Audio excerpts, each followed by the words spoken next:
네, 여러분 안녕하세요. 해커스 공무원 신민숙입니다. 네, 시험 보시느라고 너무너무 수고 많이 하셨습니다. 긴 여정의 끝이 드디어 왔네요. 그죠? 국가직에 비해 가지고는 조금 다소 좀 쉬웠습니다. 하지만 꼼꼼히 읽지 않았던 분들은 좀 어려웠다. 이렇게 말씀하시는 분도 있으시더라고요. 그리고 좀 특이하게 저희 시험 문제가 국가직에서 우리를 너무나도 당황스럽게 만들었던 그 피셋, 논리 명제 문제들, 그래서 상황을 가정해서 푸는 문제들 그렇게 열심히 준비했는데 출제되지 않았어요. 피셋이 우리 논리 명제가 굉장히 좀 쉽게 출제가 됐습니다. 그러니까 예전으로 돌아간 거죠. 예전으로. 얘네가 왔다 갔다 하네요. 하지만 좀 이따가도 말씀을 드리겠지만 이거는 내년부터 우리가 25문제가 되기 때문에 이 상황을 가정해가지고 푸는 논리 문제 나올 확률 굉장히 높습니다. 이번에 안 나왔다고 해서 다시 안 나올 거야 이렇게 생각하시면 안 돼요. 그죠? 네. 어쨌든 간단하게 좀 말씀을 드렸는데 시험 보느라고 너무 수고하신 거 다시 한번 진짜 정말 진짜 어떤 일을 할 때 사람이 1년 동안 아니면 1년 이상을 끌고 뭔가를 목표를 위해서 계속 뛴다라는 것은 정말 대단한 일인 겁니다. 이런 것을 한번 경험했다는 자체가 여러분들한테는 굉장히 큰 일이 되지 않을까라고 생각하고 그렇게 끊임없이 그리고 노력하는 거 진짜 1년 이상 노력한다는 거는 정말 대단한 일인 겁니다. 앞으로도 여러분들이 살아가면서도 이 모든 경험들이 큰 어떤 여러분들이 양분이 되지 않을까라고 생각합니다. 그리고 거기에다가 합격까지 더 하셨으면 진심으로 좋겠습니다. 분명히 합격하시라고 믿습니다. 지금부터 저희 총평 및 해설 시작하도록 하겠습니다. 보시면 일단 지방제 요번 수술제 포인트를 제가 한번 좀 넣어놔봤습니다. 논리요. 기존의 논리 구조 기반의 평이한 수준이 문제가 출제되었어요. 아까 살짝 말씀드린 것처럼 상황 가정을 한 그러니까 뭔가 가정에서 만약에 이렇다면 만약에 두 번째가 맞다면 이런 식으로 상황을 가정하는 그런 추론 문제 국가직에서 나온 문제요? 안 나왔었어요. 안 나왔어요 이번에. 그렇죠? 하지만 앞으로는 내년을 준비하시는 분들은 충분히 나올 수 있다는 거 염두에 주셔야 되겠습니다. 그 다음에 문법 문제를 좀 말씀드리겠습니다. 문법은요. 기본적인 개념하고요. 어떤 원칙들 같은 것들을 여러분들이 좀 중심적으로 좀 생각을 해주셔야 될 것 같아요. 이번 시험 저희가 본 것들에서는 그 훈민정음 옛날 말하고 그다음에 우리가 좀 문법이라고 하기엔 좀 그런 독해로 얼마든지 풀 수 있는 문제 스타일들이 좀 나왔거든요. 근데 뭐가 포인트냐면은 일상생활에서 쓰지 않는 말들이에요. 일상생활에서 우리는 사회 그쵸? 이런 것들 그냥 쓰는 그런 평이한 말들이 아니고 아음이 뭐고 설음이 뭐고 막 이런 말들을 걔네가 냈단 말이에요. 근데 그게 분명히 지문을 꼼꼼히 읽으면 다 풀 수 있었어요. 하지만 우리가 시험을 보잖아. 시험을 보다 보니까 급하잖아요. 그래서 조금 급하게 읽는 것도 좀 있고 익숙하지도 않아. 그러다 보니까 어느 한 부분만 보고 이게 답이야 하면서 이렇게 넘어가신 분들 이런 분들이 이번에 좀 힘들었거든요. 그래서 문법은 어찌되었던 개념은 아셔야 됩니다. 요번에는 개념에 대한 문제는 나오지 않았어요. 뭐 동사가 뭐야, 형용사가 나와 이런 건 나오지 않았어요. 출제되지 않았어요, 여러분. 하지만 국가직이나 작년 문제나 좀 생각해 보세요. 개념을 알아야지 쉽게 풀 수 있고 빠르게 풀 수 있는 문제들이 있었기 때문에 앞으로도 그거에 대한 연습을 하셔야 돼요. 그리고 거기에 더 하셔야 될 것 같아요. 여기서 원칙, 그다음에 기본 개념 이런 것들을 조금 우리가 그냥 이론을 배우는 것뿐만 아니라 그런 원칙 같은 것들을 걔네가 말로 설명하는 그런 글들 그래서 그 말로 설명하는 그 원칙들을 우리가 읽고 푸는 연습들 이런 것들은 좀 추가적으로 더 해야 되지 않을까 생각합니다. 다시 말해서 문법 부분은 기본적인 개념은 암기해야 될 건 암기하셔야 돼요. 그리고 거기에 추가적으로 원칙에 대한 설명이 나온 것들은 좀 더 그 지문을 읽고 푸는 걸로 이런 것들을 좀 더 추가해야 되겠다. 원칙이라든가 아니면 뭐에 대한 설명이라든가 그쵸? 한글 맞춤법이라든가 이런 조항, 설명 이런 것들 걔네가 써놓은 그 지문을 읽고 푸는 문제 스타일 이런 것들을 우리가 추가적으로 더 공부를 해야 될 것 같습니다. 이 두 번째 스타일의 문제가 더 많이 앞으로 더 많이 출제될 확률이 높습니다. 저도 그거에 대해서는 열심히 준비를 하고 여러분들한테 여러 가지 방법으로 그런 문제를 제공하도록 하겠습니다. 다음 세 번째 독해입니다. 추론하기입니다. 맞죠? 추론하는 문제, 특히 강화, 약화가 조금 어렵게 됐어요. 지금 요번에 문제 낸 것 중에서 16번 문제가 조금 어려웠었습니다. 그래서 강화, 약화를 기준으로 해가지고 추론하는 문제들은 좀 많이 풀어야 된다. 내용 일치는 여러분 한 문제 정도밖에 나오지가 않았어요. 그래서 독해는 꾸준히 계속적으로 해야 되는 거구나. 그리고 독해 문제가 무슨 말을 한다 하더라도 많이 나오고 출제되고 있잖아요. 저 문제 수를 따진다 하더라도 가장 많이 나오기 때문에 추론형 문제들을 좀 많이 풀어야 되겠구나 생각을 하셔야 하겠습니다. 국가직에 비해서 논리와 독해가 비교적 그래도 조금 쉬워졌어요. 많이는 아니지만 그래도 조금 비교했을 때는 조금 쉬워졌습니다. 그래서 전체적인 난이도는 중상입니다. 국어가 요번 시험 제일 어려웠어라고 말씀하시는 분들이 꽤 있었거든요. 제가 보니까 그래요. 근데 제가 단연코 말씀드릴 수 있습니다. 다른 시험들이 전반적으로 쉬워진 거예요. 특히 영어가 굉장히 많이 쉬워진 거고 그런 거고 그거 다른 시험하고 비교했을 때 국어가 그런 거지 국어만 놓고 봤을 때는 여러분 합격권에 들어가시는 분들 그렇게 어렵다고 말씀하지 않으십니다. 그래서 제가 생각할 때는 90점. 85는 살짝 힘들지 않을까. 물론 다른 것들이 그냥 평균적으로 점수가 합격하시는 분들의 평균 기본 점수가 나왔다고 했을 때 국어도 85에서 90, 80은 좀 약간 어려울 것 같아요. 90점 정도가 되지 않을까 싶습니다. 네, 그렇죠. 다음 또 하나 제가 좀 설명드리면 여기요 유형별 비교를 좀 해놨어요. 그래서 독해가 뭐 어찌되었든 제일 많습니다. 그리고 이쪽 독해는 저는 여기까지 포함했어요. 강화, 약화도 독해 넣습니다. 결국 읽고 푸는 문제이기 때문에 강화, 약화까지도 포함시키면 11문제 정도가 되고 문법 공문서 한 3문제예요. 근데 요번 문법이 제가 이거 좀 고민 많이 했거든요. 근데 요번 문법이 문법 공부를 하는 것보다 뭐야? 독해 지문을 활용한 문법. 이렇게 생각하면 될 것 같아요. 어쨌든 문법 유형의 문법의 내용을 담고 있기 때문에 요거다 좀 넣습니다. 아까 설명드린 것처럼 이제 조항을 좀 글로 쫙 설명해 놓은 거. 뭐 훈민정음을 뭐 아설 순치음 이런 거죠. 쫙 설명해 놓은 거. 그런 문법에 대한 지문을 읽고 푸는 문제. 문법에 대해서 설명해 놓은 것을 그런 글을 읽고 푸는 문제 그쪽으로 좀 저희가 준비를 해야 될 것 같습니다. 작문합번 3문제 나왔고요. 어렵지 않았습니다. 논리 3문제고요. 국가직에 비해서 다소 쉬웠다. 이렇게 생각할 수 있겠습니다.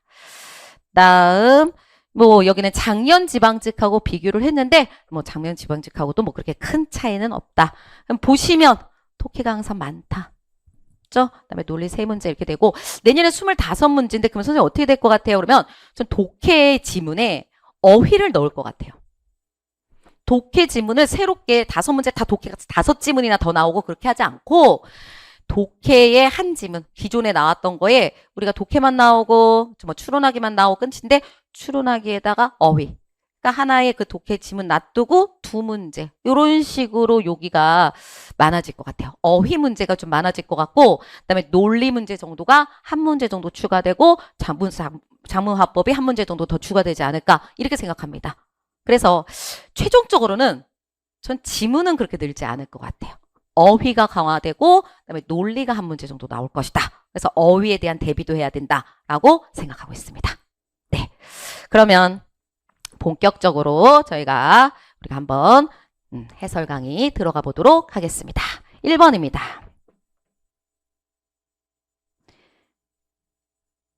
네, 1번 문제에서는 우리 여태까지 열심히 공부했던 국문수 문제 스타일이 그대로 나왔습니다. 아우, 이거는 뭐 여태까지 저희가 매번 어떤 모의고사든 아니면 실전 동영이든 계속 풀었던 문제 유형이기 때문에 여러분들이 다 맞추지 않았을까라고 생각을 하고 있습니다. 기억 부분이에요. 신규 사서 업무 적응 교육. 제가 명사 계속 나오면 뭐라 했어요? 이게 뭐 의를 집어넣던, 을을 집어넣던. 그러니까 조사. 그쵸? 이렇게 적절하게 조사 같은 거라든가, 그쵸? 이렇게 조사라든가, 뭐 이런 것들이 뭐 조금씩 다른 것들이 더 추가되는 거 무조건 좋다라고 그랬었죠. 왜? 조건에도 지금 써져 있습니다. 조건에도 명사를 반복된 내어를 피하고 적절한 조사나 어미 넣으라고 그랬으니까 그대로 넣은 거 맞아요. 그렇기 때문에 1번은 맞습니다. 그 다음 2번이요. 너무 많이 했었죠. 너무 많이 했었어요. 근데 우리 그때는 와과 이런 쪽으로 나와 있었었는데 이번에 여기는 하고가 나왔고 여기는 와과로 나왔네요. 근데 와과던 하고던 간에 어떻게 해야 돼? 네, 구조가 동일해야 된다. 대등한 구조다. 이렇게 나왔죠. 그러면 여기를 보세요. 여기는 어떻게 나왔어? 도서관 이용자의 편의를 그쵸? 을을 그다음 뭐예요? 하다로 나와 있는 거 뭐예요? 서술어. 얘가 목적어고 얘가 지금 서술어 형태를 가지고 있잖아요. 그러면 뒤도 어떻게 되고 있어요? 목적어 서술어가 나와야지. 그쵸? 불편을 축소하는 방안이 포함됩니다. 뭐 이런 게 들어가야죠. 그쵸? 그렇게 가야 되는데 목적어 서술어니까 이 뒤도 목적어 서술어 가든가. 아니면 뒤를 맞추려고 한다면 어떻게 돼야 돼? 여기는 뒤를 맞춰 놓은 거니까 앞을 뭐요? 명사 형태로 나오면 뒤도 그냥 명사 형태.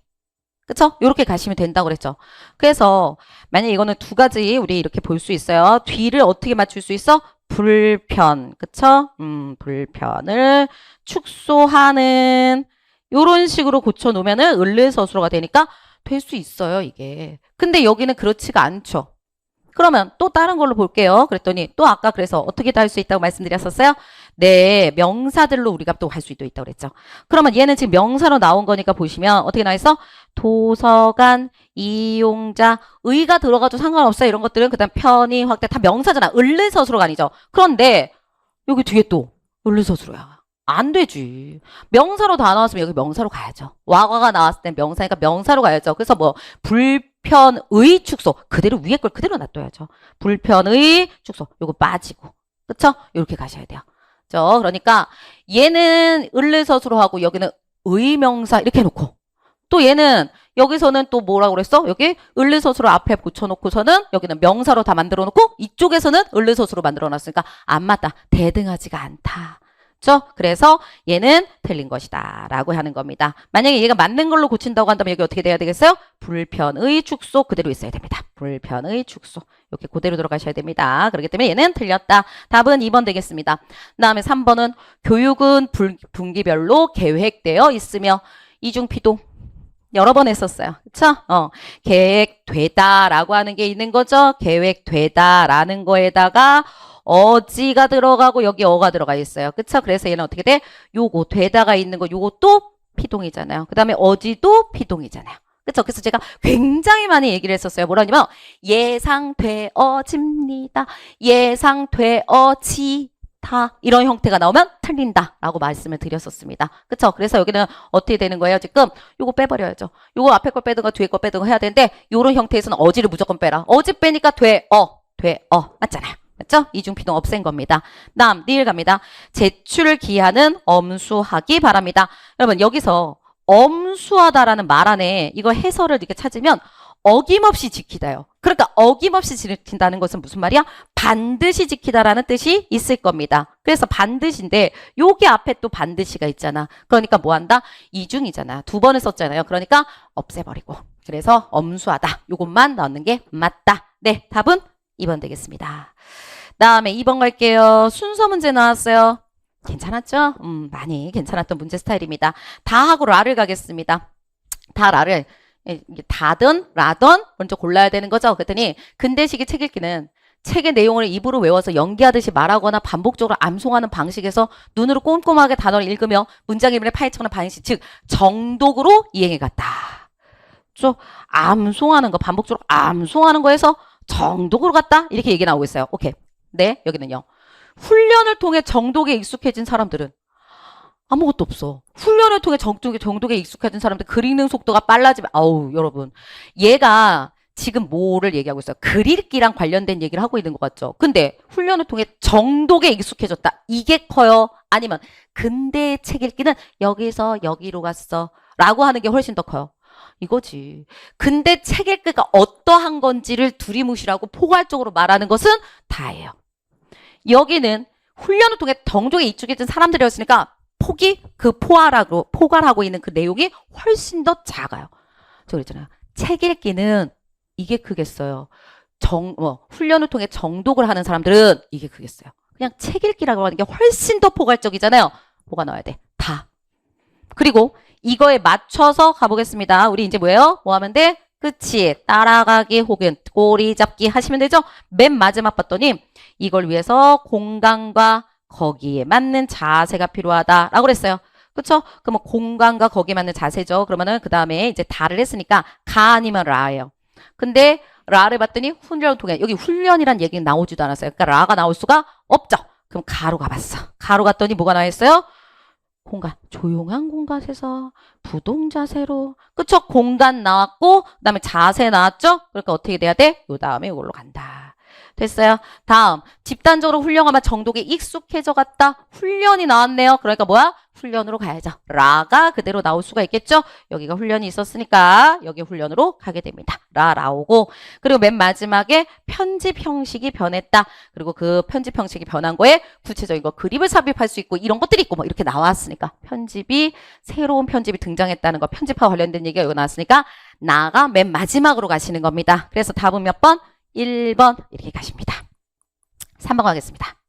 3번이요. 얘는 여러분들 그냥 너무 간단하게 볼 수 있는 그런 내용들이었습니다. 그렇죠? 그래서 그냥 간단하게 말씀드릴게요. 봤더니 도상적 기호는 시각적 유사성이 있는 것이고 지표적 기호는 실제적인 연관성, 인간관계가 있는 것이다. 상징적 기호는 기표와 기의 관계가 관습적일 뿐 연관성이 없다. 시각적 연관성이 없다. 도상적 기호는 어쩌고저쩌고 어떤 거 이거는 이렇게 할게요. 도상적 기호는 어쩌고저쩌고 지표적 기호는 어쩌고저쩌고 이렇게 나왔죠? 그러면은 가볼게요. 여기 실제적인 연관성이나 유사성이 없다. 연관성이 없다. 그러니까 여기는 뭐가 돼야 돼요? 상징 이렇게 가셔야 되겠네요. 그렇죠? 그래서 여기가 상징이 되는 것이고 다음 상징적 기호 다음 여기요.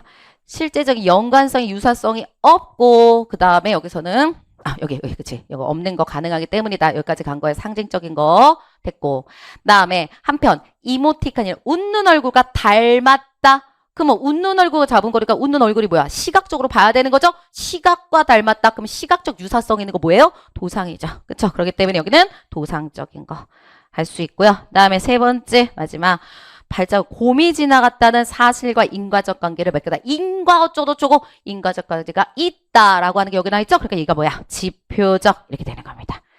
이건 너무 쉬웠던 문제. 답은 몇 번? 3번 됩니다. 그 다음에 4번 갈게요. 우리가 개요 작성이죠? 전형적인 문제 스타일이 다 앞쪽에다 넣어놨어요. 앞을 푸시면서는 좀 쉽구나라는 생각이 좀 드셨을 거예요. 그렇죠? 여기 볼게요. 서론에는 핵심 개념과 연구 목표를 제시해라 라고 그랬어요. 개념 나왔네. 그럼 여기 뭐야? 연구 목표. 그랬더니 귀농 청년의 창업, 주거 지원을 위한 효율적 방안을 모색해 볼래? 나는 이런 모색하는 그런 연구를 해 볼래? 될 수 있죠. 됐어요. 그 다음 여기가 조금 특이하게 본론은 우리 맨날 대응하는 게 나왔는데 여긴 대응할 게 없었죠. 그러니까 본론 읽어야지. 얘는 하회절은 각 장의 제목에 맞춰 통일성을 기한다. 그러니까 요거 안에 얘네 두 개가 들어가야 되고 요거 안에 여기 들어가야 된다는 거잖아.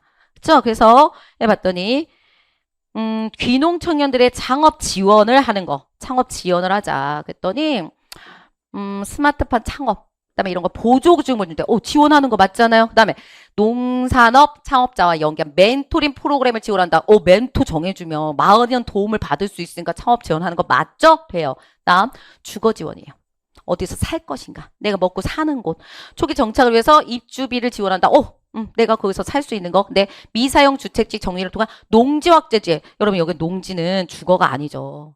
주거가 아니죠. 그쵸? 그러니까 뭐야? 미사용 주택지를 뭐 싸게 우리가 살 수 있게끔 해준다든가 이런 게 나와야지. 농지 확대는 되지가 않습니다. 그래서 답은 4번.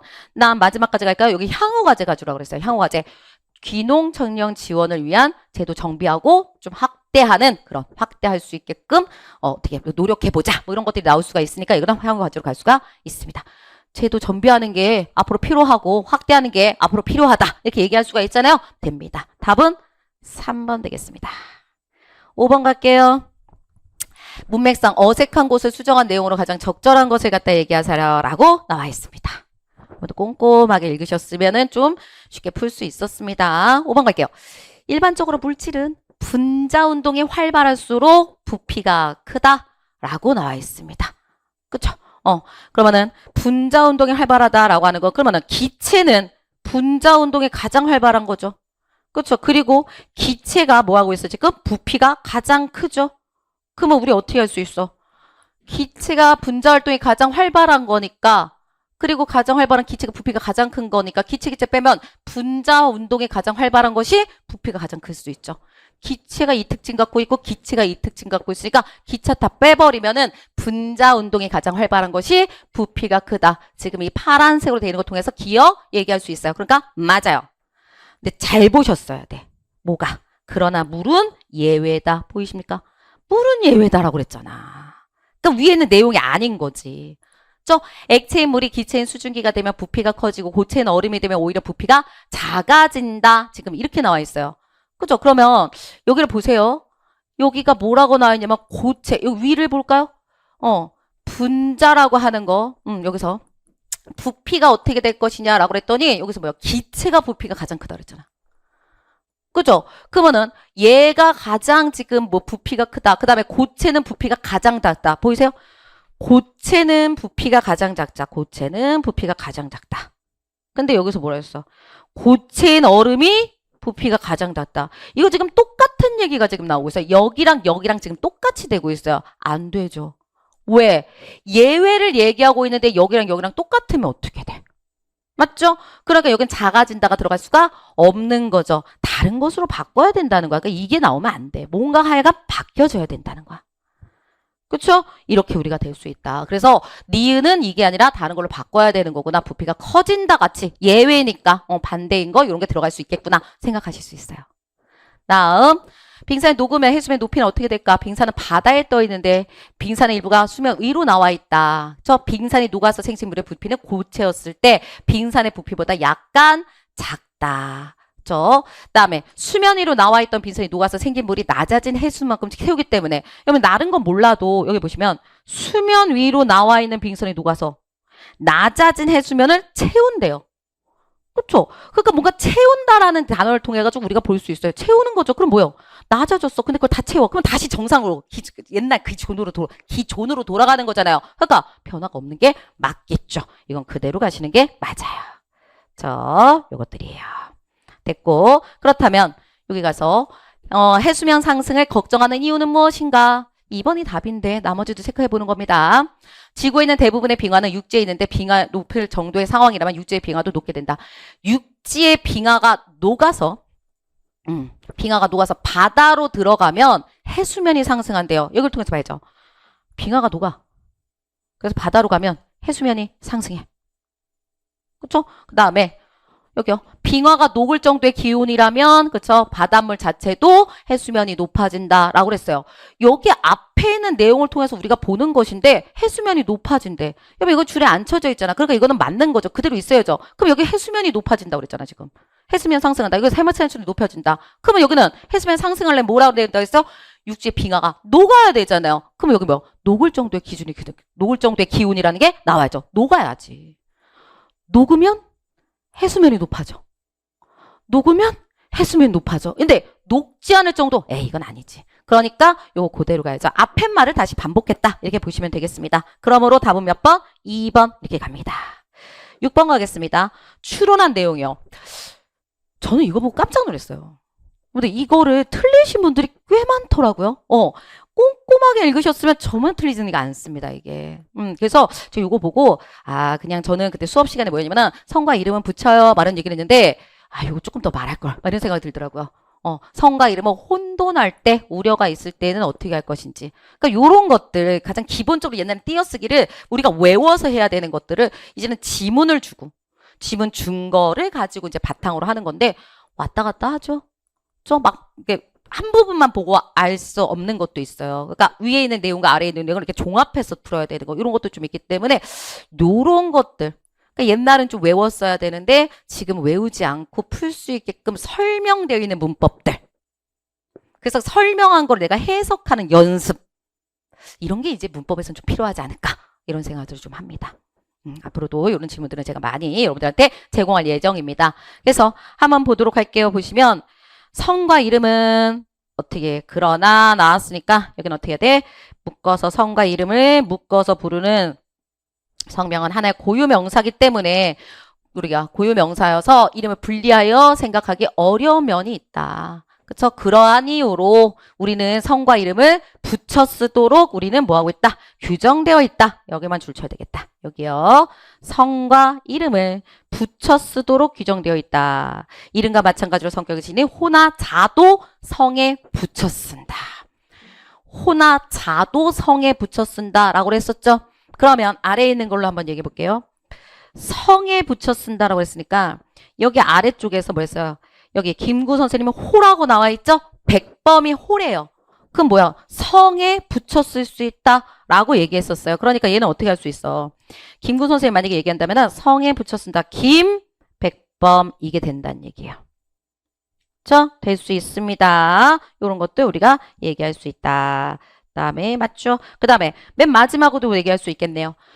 허초희의 호인 난설언을 성허 뒤에 써가지고 할 수 있다. 오, 맞아요. 여기서 나오는 거야. 난설언이 호래잖아. 호나 자는 성에 붙여 쓴다. 그러니까 성 뒤에 붙여 쓴다는 소리예요. 이게 이름과 마찬가지로 해서 이름 우리 뒤에 쓰잖아. 민숙신 이렇게 안 쓰잖아. 그렇죠? 그래서 여기도 뭐래요? 허에다가 그다음에 난설언, 허난설언 이렇게 되겠죠? 오케이. 이렇게 볼 수 있죠? 이게 호니까. 이게 호니까. 이렇게 쓸 수 있구나. 됐어. 다음. 성과 이름의 혼동할 유래가, 그 다음에 요거 하고, 그 다음에 이거를 여기 맨 끝에 갑시다. 얘예요. 얘 보이세요? 호나 자 등이 성명 앞에 놓인다면, 성 앞에 놓이면, 성명 앞에니까 성하고 이름까지 해가지고 앞에 놓이는 경우는 띄어 쓰여야 된다 그랬죠. 그러면 어떻게 되는 거야? 호나 자가 성명 앞에 놓이는 경우도 띄어 써야 돼. 앞에 놓일 수 있다라고 하는 거죠. 그러면 얘가 어떻게 될 수 있어? 백범이라고 하는 게 앞에 가고 그다음에 김구가 이렇게 뒤로 이렇게 갈 수 있다는 소리잖아. 그다음에 허난설언도 마찬가지로 설초희라고 하는 게 이름이잖아요. 성과 이름이죠. 그 앞에 난설언이라는 것도 들어갈 수 있다는 거죠. 너무 자리가 없어서 이렇게 할게요. 난설헌이라고 하는 게 여기서 뭐라 했어요? 여기서 호라고 그랬잖아요, 지금. 그쵸? 그러니까 그래서 나와가지고 이게 서초희 이렇게 쓸 수 있다. 이런 얘기였습니다. 그쵸? 여기랑 여기랑 보시면 돼요. 다음. 여러분들이 많이 헷갈렸던 거 요거 이제 한번 가보겠습니다. 근데 성과 이름을 혼동했을 때는 띄어 쓸 수 있다. 그다음에 이거 같은 선우주, 남궁수인지 선우주, 남궁수인지 혼동할 이름이 있을 수 있겠다. 근데 성씨가 글자가 두 글자야. 그럴 때 같은 경우에는 띄어 쓸 수 있도록 했다라고 그랬죠. 띄어 쓸 수 있도록 한 거는 뭐예요? 띄어도 되고 안 띄어도 된다는 소리예요. 그래서 선우, 독고, 황보와 같이 두 글자 성만으로 예를 들고 있으나 그쵸? 예를 들고 있다. 그러니까 뭐예요? 둘 다 되는 겁니다. 그럼 남궁수를 제가 한번 써볼게요. 얘는 어떻게 돼요? 남궁수 이렇게 써도 되고 그렇지만 원칙대로 그냥 남궁수 이렇게 써도 된다. 이런 얘기입니다. 여기요. 띄어쓸 수 있다. 띄어쓸 수도 있다는 뜻이 되기 때문에 원칙은 붙이는 게 맞는 것이고 이걸 위로 쓰자. 원칙은 남궁수라고 이렇게 붙여 쓰는 게 맞는 것이고 그 다음에 여기 봐 남궁수 이렇게 띄을 수도 있다. 이런 얘기입니다. 그런데 얘네 두 글자 성만을 예외로 두고 있으나 성과 이름의 경계가 혼돌 때 여지가 있으면 한 글자의 성도 띄었을 수 있다라고 그랬어요. 바로 이게 중요하죠. 이놈의 항보형. 아까 막 우리 라이브 하다가 봤더니 막 황보영 막 찾아간다. 막 황보영 내가 가만두지 않을 것이다. 뭐 이런데 여러분들이 틀리신 거잖아요. 보시면 어떻게 돼? 여기가 황보라는 성이 있을 수도 있죠. 근데 우리가 황씨도 있단 말이야. 근데 얘가 뭐라 했어? 황씨라고 그랬잖아요. 그쵸? 그러니까 뭐요? 여기 두 글자 성명만을 예로 들고 있지만, 그쵸? 그치만, 이름의 경계가 혼동될 여지가 있으면 한 글자도 띄었을 수 있다 그랬죠. 그러니까 얘는 어떻게 쓸 수 있어? 황보영도 쓸 수 있지만, 모두 쓸 수 있어요. 황씨라고 했죠? 황. 그 다음 뭐예요? 보영. 될 수 있다고. 왜? 황보의 성인지, 황씨인지 헷갈릴 수 있기 때문에 이것도 가능하다 그랬죠. 쓸 수 없는 게 아니죠. 쓸 수 있습니다. 그쵸? 이게 틀린 거예요. 그 다음에 여기 세 번째 갈까요? 성이나 이름 뒤에 붙는 호칭어나 관진명은 별개 단위로 띄어 쓴다 그랬죠? 호칭어라고 그랬잖아요. 호칭어는 띄어 쓴다. 띈다. 맞고요. 아까 말씀드렸죠? 요게 호가 앞으로 나와 있으면 이렇게 쓰고 그 다음에 김구 이렇게 쓰면 돼요. 그 다음에 여기 쓸 때는 허난설언. 호가 성 뒤에 쓸 때는 그쵸? 호가 성 뒤에 쓸 때는 이렇게 뒤에다가 붙였으면 된다. 아까 난설언 저기 위에다 했습니다. 그렇기 때문에 다음 몇 번? 1번입니다. 이게 좀 오답률이 높더라고요. 답은 1번이었습니다. 다음 7번 가보도록 하겠습니다. 7번이요. 7번, 8번 세트 문제네요. 이렇게 나와 있습니다. 다음 중요 부분들만 제가 줄쳐서 할게요. 7번이 뭐 그렇게 많이 틀리진 않으셨을 것 같아서 이렇게 가겠습니다. 전통적인 세계관에서 지상은 인간이 질서를 이루며 살아가는 현실의 공간이고, 전통적 세계관 이런 데서 세계관에서 지상은 인간이 이루며 살아가는 현실의 공간이고 현실적 공간, 천상은 이상적이고 완성된 세계, 그 다음에 이에 비해 지하 세계는 어둡고 음험한 조들이 머무는 장소라고 얘기하고 있다. 다음에 끊어서 볼까요? 지하국의 대적이라는 개념이 합쳐지면 그 괴물은 단순한 외부의 적이 아니라 인간이 살면서 마주하는 여러 가지를 다 상징한다. 그러니까 그냥 적 이것뿐만 아니라 다 마주하는 뭐 악한 거, 부정적인 부조리한 거 모든 걸 다 상징할 수 있다. 지하국에서의 전투는 한 개인의 문제가 아니라 모두가 겪어야 할 보편적 과제다. 그렇죠? 지하국에서의 전투는 보편적 과제다. 간단히 줄쳤습니다. 다음 여기서 중요한 점은 제가 예전에 이런 얘기 했었어요. 독해할 때 가장 중요한 거 뭐야? 중요한 점은 이런 것들은 반드시 표시하라. 그 내용을 줄쳐야지. 내용을. 이 뒤에 있는 내가 줄쳐놓은 거 이거요. 왜? 반드시 문제 낼 거다. 자기가 중요하다고 말했으니까 당연히 문제를 내겠지. 안 낼 이유가 있겠습니까? 맞죠? 그래서 여기 보시면 괴물을 물리치는 행위가 타인을 위한 정의 실현에 앞서 주인공 자신의 성장 변화를 이룬다는데 있다. 타인을 위한 정의 실현보다 뭐가? 주인공 자신의 성장과 변화다라고 얘기하고 있죠? 여러분 이거 보세요. 여기 보시면은 이거 봐봐. 가장 저쪽한 거. 주된 관심사는 아니라 자기 자신의 성장이다. 자기가 중요하다고 말했잖아. 그러니까 추론한 것도 그게 답이 되겠지. 맞죠? 그 부분을 통해서 우리가 볼 수 있었던 겁니다. 됐고 조금 더 읽어볼게요. 그렇다면 주인공의 승리 원인, 그 다음에 성장의 원동력은 무엇인가? 소박하다. 주인공은 특별한 물건이나 외부의 도움이 아니라 이미 지니고 있는 거. 외부 도움 이런 게 아니래. 이미 지니고 있던 것으로 괴물을 제압한다. 예컨대 몸에 지겼던 칼집, 가죽, 풀 이런 걸로 한다. 그다음에 또한 괴물을 피하거나 외면하지 않고 정면으로 맞이할 때 문제 해결의 실마리가 드러난다. 결국 얘네들은 이 퇴치하는 서자는 지하국에서 대적을 퇴치하는 서자는 영웅인 막강한 괴물을 처치하는 특별한 서사가 아니라 인간의 삶의 문제를 어떻게 극복하고 극복해 나갈 것이에 대한 보편적 서사다. 특별한 서사가 아니고 보편적인 것이다. 그다음에 우리는 이 서사를 통해 우리는 지하국의 두려운 공간이지만 동시에 성장 가능한 시험의 장소이고 그 시험의 대답은 언제나 인간 자신한테 있다는 것을 알 수 있다라고 나와 있습니다. 일단 7번은 먼저 건드렸기 때문에 7번부터 얘기할게요. 요건 아까 말씀드렸어요. 그다음에 2번 갑니다. 고전 서사에서 주인공은 천상적 도움이 아니라 현실적 인물이요? 인물 안 나왔는데요. 그쵸? 승리하는 걸 뭘 갖다 한다고 했어요? 자신이 지니고 있던 것으로 괴물을 제압한다. 뭐 예를 들어서 칼집, 가죽, 하찮은 풀, 뭐 이런 거 얘기했지. 인물이 아니잖아. 인물이라고 나와 있지 않죠. 그렇기 때문에 얘는 인물의 도움 아닙니다. 도움도 아니고 자기가 지니고 있었던 겁니다. 그 다음에 지하국 대적 퇴치 서사에서 주인공은 괴물을 직접 마주하지 않고 우회적인 거? 아까 뭐라 했어요? 회피하지 않고 정면으로 마주할 때였으니까 마주하지 않고 이 틀립니다. 다음에 네 번째, 전통적인 세계관이 인간이 사는 현실 세계가 비현실적인 사는 천상 이원적 구조 아니죠? 제가 아까 동그랗게 친 거 보세요. 세 군데잖아. 지상, 청상, 지하. 세 군데가 나왔는데 왜 이원적이라고 그래? 이원적 아닙니다. 그렇기 때문에 틀렸다. 8번 가겠습니다. 8번 보시면 윗글의 문맥상 기억의 의미와 가장 가까운 거. 이거 어휘 문제죠. 위에가 저희가 다시 한번 써놨어요. 지하국의 두려운 공간이지만 동시에 성장이 가능한 실험 장소이며 그 시험의 해답은 언제나 자기 자신에게 있다는 거, 인간 자기 자신에게 있다는 것을 알 수 있다. 그쵸? 그러면 안다죠. 무엇을 아느냐의 문제예요. 제가 그랬죠. 요것만 보기 되게 힘들다. 이거를 다른 말로 고쳐도 교체하는 것도 가능하다. 근데 이게 교체가 잘 안 되면 자기 자신에게 있다는 거, 뭔가의 그 정보 혹은 지식 뭐 이런 걸로 우리가 생각할 수 있겠죠. 그 지식하고 비슷한 거.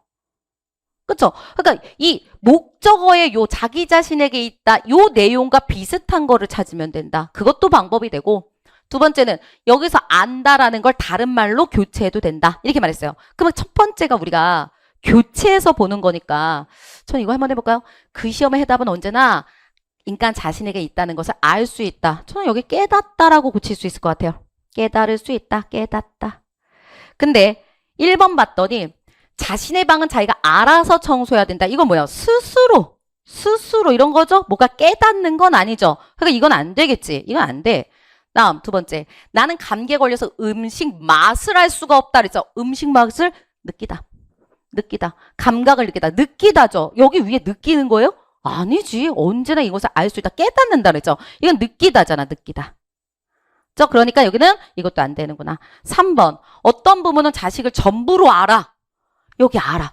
전부로 깨달아? 뭔가 새롭게 깨닫고 새롭게 알게 되고 이런 거예요? 아니죠. 새롭게 뭔가 아는 게 아니라 전부로 여기다죠. 그쵸? 여기다. 전부로 생각하다. 이런 뜻이잖아요, 지금. 그러니까 뭔가 새롭게 깨닫는 건 아니잖아요. 그래서 여기다 정도가 되기 때문에 얘는 안 되고, 맨 마지막에 앞으로 무엇을 해야 할 거를 알기 위해서는, 깨닫기 위해서. 뭘 해야 될지 새롭게 좀 내가 알기 위해서. 새롭게 정보를 내가 좀 알기 위해서. 이런 뜻이기 때문에 깨닫다랑 가장 비슷한 거 몇 번이에요? 4번이 되는 겁니다. 3, 4번이 조금 헷갈리지 않았을까 싶어요. 그죠? 그 다음에 얘를 이렇게도 풀 수 있어요. 어떻게도 할 수 있냐면은 요거요.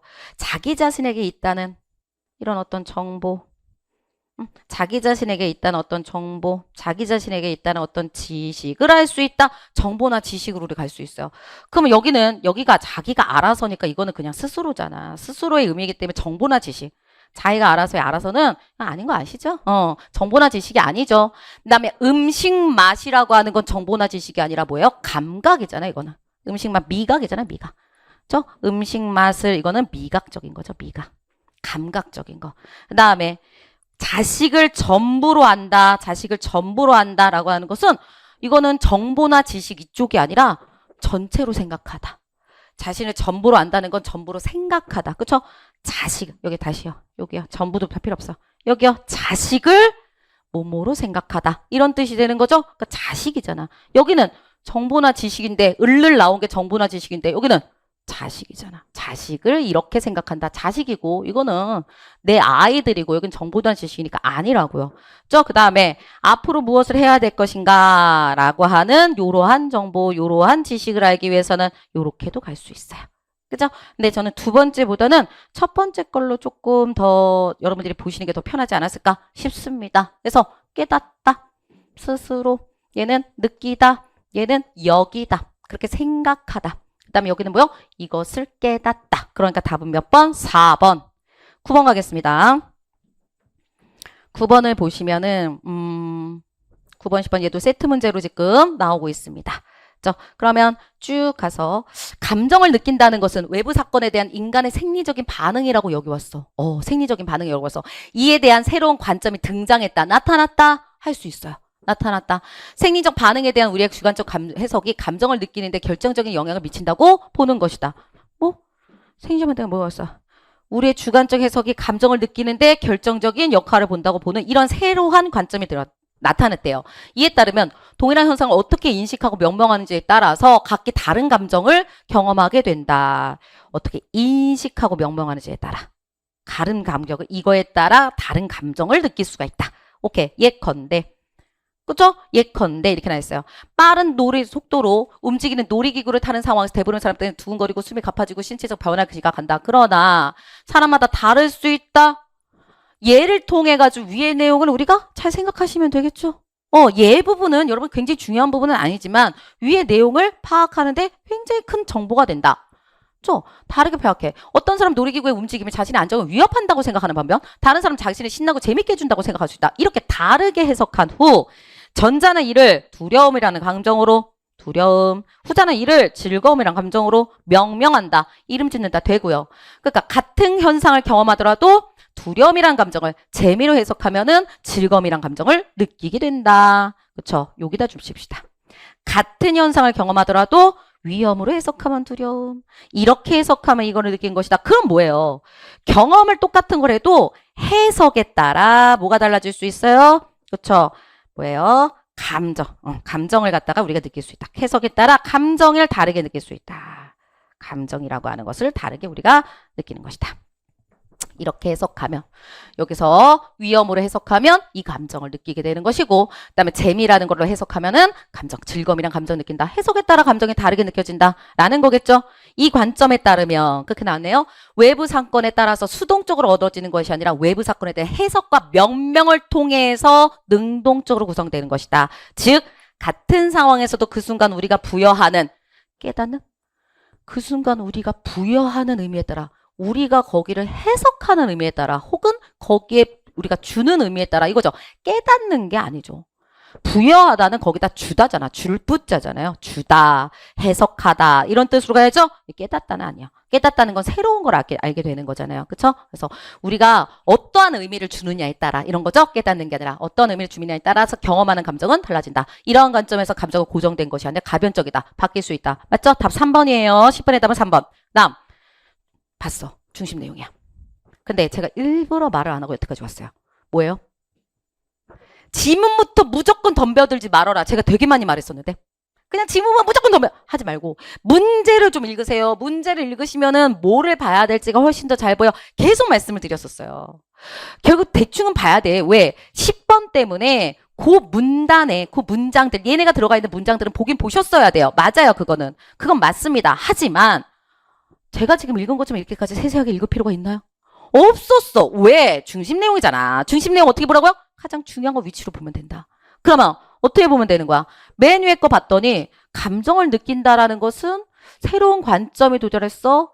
우리의 감정을 느끼는데 결정적인 역할을 맡는다. 주관적 해석이 결정적인 역할을 맡겨. 그러면 주관적 해석이 중요한 거구나. 그쵸? 이에 따르면 동일한 해석을 어떻게 인식하고 변명하는지에 따라 다른 감정을 느끼게 된다. 이에 따르면 다시 말했으니까 이거에 따라 다른 감정을 느끼게 된다. 아, 이런 게 중요하구나. 그 다음에 얘가 나왔죠. 여러분, 얘가 필요합니까? 안 필요하다고 그랬잖아. 그러니까 솔직히 말해서 이만큼은 필요가 없는 거예요. 중심 내용이니까. 읽어도 굉장히 빠르게 읽었으면 돼요. 그리고 이 관점에 따르면 이거 중요한 거 아니에요? 앞에서의 내용을 이 관점에 따르면 이러하다 그랬으니까 이게 뭐예요? 정리할 게의 말투잖아. 무엇에 따르면이라는 게 난 이렇게 정리해 볼게. 그럼 맨 앞에서 줬던 내용을 중간에 예를 들어놓고 다시 한번 정리하니까 중심 내용은 어디야? 여기지. 그러면 그렇지만도 이 뒷부분이 우리가 좀 시간이 많이 걸려야 되는 문제들도 좀 있었는데 그럼 어디가 가장 중요하겠어요? 마지막이죠. 그럼 마지막에서 어떤 단어들 들어가면 돼? 중요하게 말하는 거 뭐예요? 여기서 수동적이 아니래. 그 다음에 해석, 그 다음 명명을 통해, 그 다음 뭐예요? 능동적. 이런 단어들이 들어가 있어야 되네. 맞지 않아요? 그럼 이거 볼게요. 그러면 신체 반응을 조정하는 거. 아니 조정 나오지도 않았어요. 이런 거 있지도 않고 중요한 단어 하나도 없는데 뭐 끝났고 해석, 명명, 능동적 다 있네. 답 몇 번? 2번. 문제를 봐주세요. 그쵸? 다음에 감정을 어떻게 명명에 따라 생리적인 반정에 대해 해석이 달라진다. 아니 해석에 따라 감정을 갖다가 우리가 가는 거죠. 해석에 따라 감정이 달라진다. 이거 봐봐. 해석에 따라 감정이 달라진다. 이거는 거꾸로 된 거예요. 이거 거꾸로 된 거니까 말이 되지 않는 것이고 또 중요 단어 해석, 명명, 능동적 그런 것도 없고 해석밖에 없잖아. 그다음에 감정은 타고난 기질, 타고난 기질이라는 것은 있지도 않습니다. 답은 2번 됩니다. 10번의 답은 3번 되는 거였어요. 네, 11번 가보도록 할게요. 11번입니다. 얘는요. 요즘에 우리 참 쉬웠어. 저는 이거 문제 보고 어떻게 생각하는지 아세요? 너무 쉬워가지고 내가 좀 잘못 생각하고 있나? 이런 생각까지 들었어요. 왜? 국가직에서 우리가 좀 당했거든. 볼까요? 마음. 해석해놓은 거. 마음이 있는 것은 모두니까 이걸로 가야 되겠죠. 인간관계 소통한다. 마음이 없는 건 남마음, 그 다음에 어떤 것도, 그 다음에 우리는, 여기 보세요. 그 어떤 것도 뭐뭐하지 않는다죠. 이거 저희 논리 강화에서 여러 번 말했어요. 어떤 것도 뭐뭐하지 않는다. 이 집단에 있는 어떤 것도 경찰관이 아니야. 그러면은, 모두 경찰관 아니라는 소리죠. 그래서 어떤 것도 뭐뭐하지 않는다 나온다고 한다면 뭐여야 돼? 이게 그렇지 모두로 표시해야 돼. 조건 명제로 표시한다. 그게 여기서 핵심이었어요. 그쵸? 이게 여기서 핵심이었어요. 이것만 잘하셨으면 그냥 다 되는 거였어요. 그쵸? 마음에 없는 것은 그럼 마음에 없다. 마음에 없는 것은 어떤 것도 인간과 감정적 소통을 하지 않는다.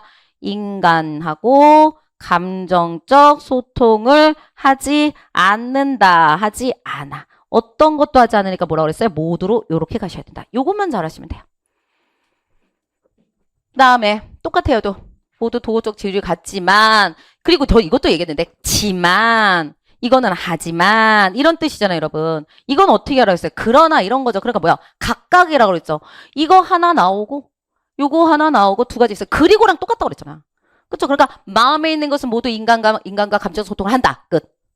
그다음에 마음에 없는 것에 인간 감정적 소통하지 않는다. 하나. 쭉 여러 가지가 있는 거야. 그러니까 얘 하나 나오고 요거 나오고 나에서도 인간 감정 소통을 하면 도덕적인 지위를 갖는다. 그다음에 인간 감정 소통하지 않으면 도덕적 지위를 갖지 않는다. 이거랑 똑같으니까. 어떤 것도 뭐뭐하지 않는다. 이거는 뭘로 가셔야 된다 그랬어요? 요걸로 가셔야 된다. 맞죠? 그리고 이렇게 지만이 나온다고 한다면 그건 그러나가 되는 것이고 그러나 된다고 뭐예요? 하나, 앞에 거 하나, 뒤에 거 하나가 각각 전제로 만들면 된다. 그러니까 여긴 전제가 지금 나에서 몇 개 있어? 하나, 둘. 하나, 둘. 이거 우리 다 논리 강화에서 했었어요. 그렇죠? 그다음에 세 번째, 모든 식물은 마음이 있다. 식물 마음. 그다음에 모든 로봇은 마음이 없다. 식물 마음이, 로봇은 마음이 없다. 까지 나오면 되죠? 그럼 요거야. 요걸 통해서 뭐 해래? 결론 내래. 결론 내래. 그죠? 그러면 우리가 따라가게 하면 되겠죠. 여기가 지금 마음이니까 식물에서 마음이죠. 마음이면 여기서 뭐였어요? 여기 이렇게 따라가잖아. 그죠? 마음이죠. 마음이면 지금 이게 나오죠. 그리고 이걸로 그대로 따라가게 하면 여기 뭐야? 앞에 들어가 있으면 이거죠. 그쵸? 그러니까 얘는 결국 어떻게 나왔어요? 식물이라고 하는 것은 도덕적 지위를 가져라고 해주시면 되는 거고 도덕적 지위를 갖는다. 그 다음에 로봇이라고 하는 것은 어떻게 나왔어요? 마음이 없어 라고 그랬죠? 또 지우고 한번 해볼까? 얘는 마음이 없어 라고 그랬으니까 마음이 없죠? 남마음 가시면 되죠? 남마음 여기 있어요. 그 다음에 인간 감정 소통이고 그 다음에 이게 또 이쪽 인간 감정 소통 나오면 얘가 나올 수가 있겠죠? 그래서 뭐요? not 도덕적 지위라고 하는 거 요렇게 나올 수가 있겠어요. 그래서 얘네들을 연결해서 맞는 걸 찾는다고 한다면 식물들은 모두 도덕적 지위를 갖지만 로봇은 모두 갖지 않는다. 네, 두 가지. 얘네 합쳐가지고 나온 거 답 몇 번? 1번. 11번 말씀드렸습니다. 11번이었습니다. 다음 12번 한번 가보도록 할게요. 12번이요. 네, 여기서 12, 13번인데 이번에 가장 좀 제일 어려웠다라고 말한다면 13번이에요. 단연코 오답률이 제일 많지 않을까라고 생각하고 있습니다. 그러면 12, 13번 한꺼번에 하기 위해서 위에서부터 천천히 한번 내려가 보도록 할게요. 12, 13번입니다. 네, 12번이요. 전설은 증거물에 대한 이야기며 어떤 사건은 증거물에 담아 전하는 이야기다. 그러면 전설은 이거잖아 지금. 전설은 아이고 안 돼. 전설은 이런 이야기이며 이런 것이다. 그러니까 전설은 어떤 사건을 증거물에 담아 전하는 이야기다. 지금 줄 쳐져 있는 기억 부분은 전설에 대한 얘기입니다. 전설이란 무엇인지를 말하고 있어요. 어떤 사건을 증거물에 담아 전하는 이야기다. 뒷산의 바위, 마을의 연못, 산사의 종 같은 증거물은 우리의 실제 삶에서 직접 확인할 수 있는 것들이다. 오, 증거물은 직접 확인할 수 있는 것이래. 전설은 허구적이지만 증거물이 있기 때문에 허구적이라는 특징을 갖고 있지만 여기 증거물이 있기 때문에 역사와 밀접한 관계를 가진다. 특징들을 얘기하고 있네요. 서구에서는 전설의 어원을 읽다, 에서 찾기도 한다. 서구 얘기가 나오기 시작해요. 종교의식 중에 낭독되는 성인이나 순교자의 신성한 기적 이야기가 점차 사실이라고 믿어지게 되면서 잘 보셔야 돼요. 서구 얘기를 합니다. 서구 이야기.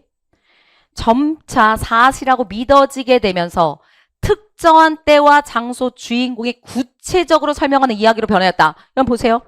특정한 때와 장소 주인공을 구체적으로 설명하는 이야기. 이게 뭐예요? 이게 전설이지. 맞죠? 이게 전설이죠.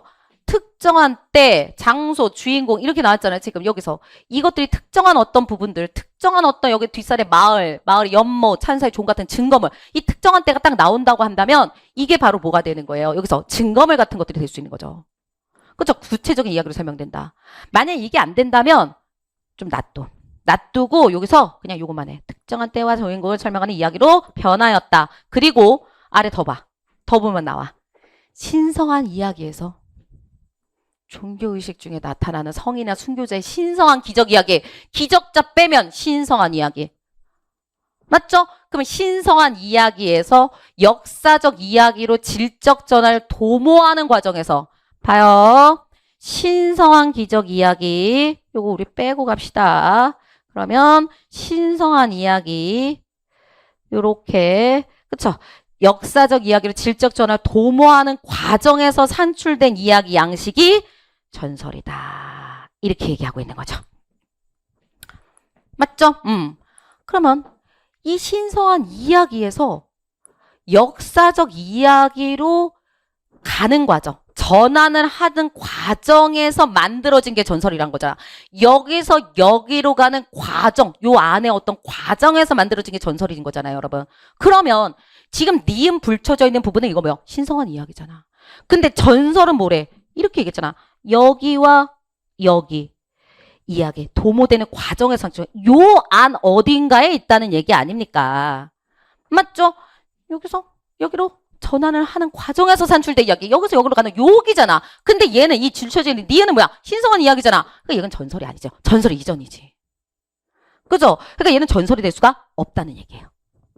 됐죠? 다음에 그렇다면 전설과 역사의 관계를 어떻게 이해해야 될까? 전설과 역사. 역사는 과거에 있었던 일 사실적으로 구별을 구성하는 방면이라고 했습니다. 또 이렇게 할까? 역사는 사실적이다. 하지만 전설은 뭐한다? 허구적이다. 라는 점에서 뚜렷이 구별된다. 하지만 둘 다 이야기를 만들어 현실에 대한 언어적 의미를 제공하는 방식으로는 과거의 공백을 채운다는 점에서는 공통점이다. 과거의 공백을 채운다? 이건 공통점이다. 그 공백을 사실적으로 채우는 이야기냐, 허구적으로 채우는 이야기냐에 따라서 그게 뭐예요? 차이가 있을 뿐이다. 그러면 뭐라 했어요? 여기가 사실적은 뭐랑 관련된 거야? 역사. 근데 허구적은 뭐랑 관련된 거야? 전설. 그러면 허구적으로 채우는 이야기는 그럼 어느 쪽하고 관련된 거겠어요? 전설 관련된 거잖아요. 그죠? 실제로 공식적 역사 기술의 원칙과 전형이 만들어지기 전까지 전설은 큰 범주에서 역사로서 기능하기도 했다. 언제 기능하기도 했어? 여기 만들어지기 전까지. 공식적인 역사가 만들어지기 전까지. 전까지는 역사로서의 기능도 했다. 그렇지만 공식적 역사 거리를 가진다. 그렇지. 전설은 기능을 하긴 했지만 공식적 역사와는 다르다. 전설 향유층은 여러분 향유층이라 나와서 여러분들이 힘든데 어쨌든 전설은 이라고 생각하시면 돼요. 전설은 뭐예요? 전설은 공식적인 역사 뚜렷이 구분되는 이야기를 만들고 전하였다. 이 전설을 만든 층은 뚜렷이 구분되는 이야기를 만들어 놓은 거잖아. 그러니까 전설은 뭐예요? 공식적 역사 구분된다라는 얘기를 다시 한번 한 거죠. 그 다음 과거의 공백에 특정한 시각과 욕망을 투영하여 공식적인 역사 기록에 누락되었다가 감춰졌던 일들을 자신들의 목적으로 담긴 이야기로 만들었던 것이다. 누가?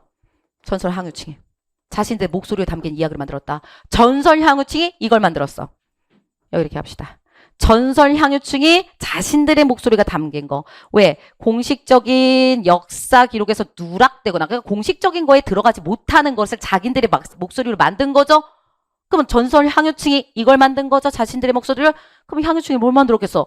전설 만들었겠지. 그러니까 얘는 뭐야? 전설이잖아요. 이야기. 무슨 이야기? 전설이란 이야기. 그쵸? 전설의 향유층은 전설을 만들어냈겠지. 자, 그리고 그 사람들 오늘날까지 전설의 전설력을 유지해왔다. 그 전설을 만들어낸 거죠. 그쵸? 이렇게 갈 수 있어요. 그래서 여기에 답은 몇 번 되는 거겠어요? 13번의 답은 2번 됩니다. 이거 4번 하신 분들 진짜 많습니다. 그 다음에 12번 가봅시다. 전설은 역사기술의 원칙이 확립된 이후 공식적 역사의 기능을 수행하였다. 아까 기능 수행한다는 게 있어요. 역사로서의 기능을 수행한다고 그랬어요. 근데 이거 뭐요? 여기 공식적 역사기술의 원칙과 전형이 만들어지기 전이라고 그랬잖아요. 이후가 아닙니다. 틀려요.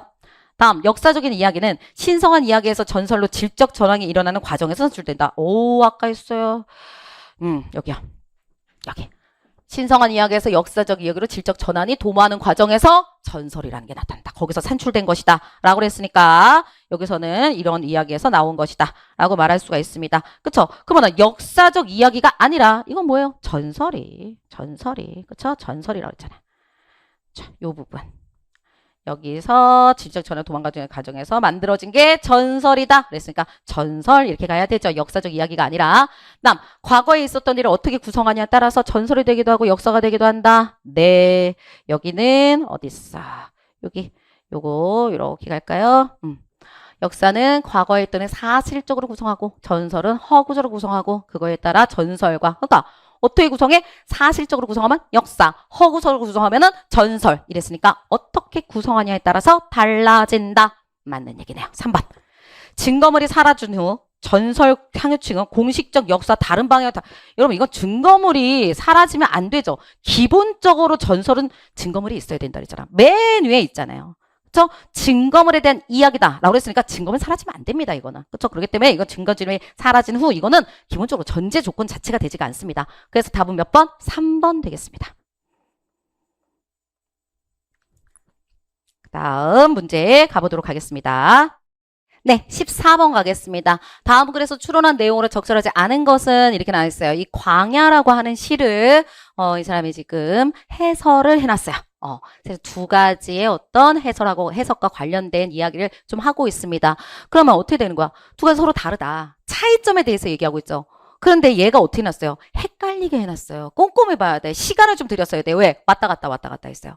계속 앞에서 먼저 어떤 사람의 얘기를 계속 반복하는 게 아니라 어떨 때는 A에 대한 얘기하고 그 다음 B 얘기하고 어떨 때는 B 얘기하고 그 다음에 A하고 그 다음에 또 A하고 B하고 막 왔다 갔다 했어요. 그래서 저는 지금 어떻게 해놨냐면은 지금 보세요. 얘가 뭐야? 파란색으로 해놓은 애들 있죠? 얘네들은 다 어느 쪽이에요? 이쪽이. 여기 후자의 입장이라고 하는 이쪽이에요. 그 다음에 또 한쪽은 뭐예요? 이 초록색으로 해놓은 쪽이 또 닭이 울었을 것이라 해석하는 입장이라고 하는 걸로 해놨어요. 그렇죠? 여러분들 제가 그래서 이거 했잖아요. 대조적인 것들이 좀 나온다고 한 차이점을 가지고 있는 게 나온다고 한다면 한쪽의 특징을 한쪽의 펜으로 그다음에 또 다른 쪽의 특징을 갖다가 뭐 두 줄을 긋던 아니면 뭐 굴곡선을 치던 하여간 두 개를 여러분들이 어떻게 알아? 차이가 나게끔 표시를 해놔야지 그래야지 나중에 찾을 때 굉장히 편하다라는 얘기를 드렸어요. 그쵸? 그래서 읽으시면서 여러분들이 이렇게 표시를 했을 거라고 생각합니다. 그쵸? 그래서 뭐 여기서 보시면 여기 이게 둘러싼 논쟁에 있다. 들렸으랴를 어떻게 해석할 것인가의 쟁점이다. 대체로 이를 수사적 의미를 들렸겠는가로 파악해서 들리지 않았다고 해석해 왔다. 그런데 들렸으리라의 축약청이며 들렸을 것이라고 해석하는 주장도 있다. 두 해석을 지금 이렇게 해놨잖아요. 그리고 들렸을 것이다. 닭이 울었을 것이다. 아니 닭의 울음소리가 들리는 거니까 닭이 울었을 것이라고 해석하는 거 요거잖아. 근데 이번에는 뒤쪽을 먼저 나왔잖아요. 그쵸? 이거는 입장과 닭이 울음소리가 들리지 않았다. 여기 들리지 않았다잖아. 입장이 갈렸다. 이런 식이잖아요. 지금. 표시 어떻게 했는지 아시겠죠? 그쵸? 전자의 입장은 어디선가의 뜻이지만, 그쵸? 어대라고 하는 게 어디선가지만, 후자의 입장에서는 어디 그뿐인 줄 알아? 라고 하는 거에 대쓰이는 감탄사로 해결할 수 있다. 또 닭에 대해서도 달리 얘기할 수 있다. 닭은 닭 울음소리를 부정하는 쪽은 들리지 않았다고 하는 쪽은, 그쵸? 부정하는 쪽은 닭의 소리를 내어 우는 동물을 의미할 뿐이다. 이들에게 그 시의 천년은 아무 소리도 없는 정적 그대로의 강야를 나타낸다. 그대로 가시는 거야. 다 줄 쳐놓는 거야. 그리고 필요한 부분만 나중에 찾는 거지. 그렇죠? 그다음에 여기서 반면 닭 울음소리를 긍정하는 쪽에서는 울었을 것이라고 생각하는 쪽에서는 그렇죠? 이쪽은 닭의 의미를 두기보다 새벽을 알리는 소리의 매개체로서 닭의 의미를 준다. 이렇게 해석하면은 어떤 지고한 소리가 울리는 거 이런 것들을 그려낸 것이다. 표시를 해주셨으면 되는 겁니다. 그럼 한번 가봅시다. 1번 어대를 어디선가로 해석하겠습니다. 네, 어대라는 걸 어디선가 빨간색 보이시죠? 해석하는 입장은 다른 울음소리가 들렸을 것이다 라고 하는 거래요. 그쵸? 그러면은 뭐야? 똑같은 거. 닭이 울었을 것이라고 해석하는 거. 초록색 같은 입장이라는 거 보이시죠? 그러니까 맞습니다. 2번. 일행 1년 3행을 수사적 의문이라고 하는 게 어디 있어요? 여기 있네. 그쵸? 수사적 의문이라는 단어가 여기 있죠? 그리고 이거는 뭐야? 파란색 라인이에요. 파란색 쪽입니다. 그러면 여기 나온 게 뭐야? 개벽의 시간에 아무 소리도 나지 않았을 것이다 라고 얘기하는 거래요. 그만 개벽의 소리도 아무 소리도 나지 않았을 것이다. 그쵸? 파란색 라인이죠? 그러니까 뭐야? 아무 소리 없는 정적 그대로의 광야. 그쵸? 그다음에 아무 소리도 없는 것이다. 라고 그랬으니까 개벽의 시간에 아무 소리도 안 나는 것이라고 소리가 나지 않는다고 해석한다. 맞습니다. 그다음에 들렸으리라의 축약으로 보는 거라고 나오고 있습니다. 지금 들렸으리라의 축약형이라고 지금 이쪽에 나와 있네요. 이게 왜 안 보여? 여기요. 이거. 들렸으리라 라고 하는 거에 축약형이다. 그쵸? 요렇게 나와 있어요. 그러면 얘는 뭐요? 초록색 라인. 그쵸? 그럼 초록색 라인이에요. 그럼 여기 지금 얘가 뭐가 필요해? 그는 닭의 울음소리 개벽을 알리는 소리로 얘기하고 있다 라고 얘기하고 있습니다. 개벽을 얘기하는 소리다 라고 얘기하고 있어요. 그러면 어느 쪽이야? 초록색 라인이니까. 그쵸? 지금 제가 노란색 줄 친 거 이거 초록색 라인이잖아 결국은. 그쵸? 그러니까 여기 쭉 가셔서 초록색 쪽 요쪽 새벽을 알리는 소리의 매개체. 그쵸? 그래서 여기 이렇게 줄여서 가볼까요? 그랬더니 개벽을 알리는 소리, 새벽을 알리는 소리. 개벽이라고 하는 거는 세상이 만들어질 때 이런 거니까 새벽이라고 얘기할 수도 있겠죠. 그래서 나는 것이다. 맞습니다. 다음에 닭의 울음소리를 부정하는 입장은 이라고 했습니다. 그러면은 광야에서 울리는 지고한 소리의 매개체, 지고한 소리가 울리고 있다. 그럼 뭐야? 초록색이죠. 여러분 초록색은 울음소리를 부정하는 거예요? 아니죠. 지금 뭐라 했어요? 들렸으리라 라고 들렸을 것이다로 얘기하고 있는 측이잖아요. 그러니까 뭐야? 안 맞다. 부정하는 입장이 아니다. 답 몇 번? 4번. 대조하기 제가 줄치라는 거 굉장히 강조 많이 했었습니다. 그걸 그대로 여러분들이 적용하면 되는 거였습니다. 그 다음에 15번 가겠습니다. 이쪽을 한번 보시면 요거는 제가 두 가지 방법으로 좀 말씀을 드릴게요. 얘는 우리가 할 수 있는 거 두 가지 방법으로 말씀드리면 여기 갑은 뭐 별 얘기한 게 없고 여기 마지막에 얘가 최종 결론으로 갑이 얘기하였으니까 이걸로 나와야 되고 그러면은 을부터 얘기하면은 아동 돌봄센터에 방문하지 않고 아동센터 방문하지 않는다. 그 다음에 주민도서관에 방문하지 않는다. 낮 주민도서관. 그 다음에 병은 아동 돌봄센터에 방문하지 않고 방문하지 않았어요. 다문화에 방문한다. 이거 방문해야 돼요. 이게 여기서 지금 좀 잘못 써서 제가 이렇게 좀 해놨는데 방문하는 겁니다. 낫이 안 붙어야 돼요. 그래서 다문화센터. 이 낫 없어야 돼요. 낫 없어야 돼요.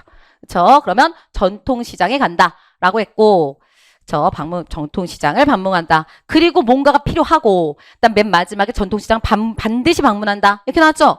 그러면 요걸 통해 가지고 우리가 가는 건데 뭐가? 얘가 결론이잖아. 그러면 얘를 뭐해? 이렇게 넣어줘야지. 그래서 필요한 전제 찾으면 되죠.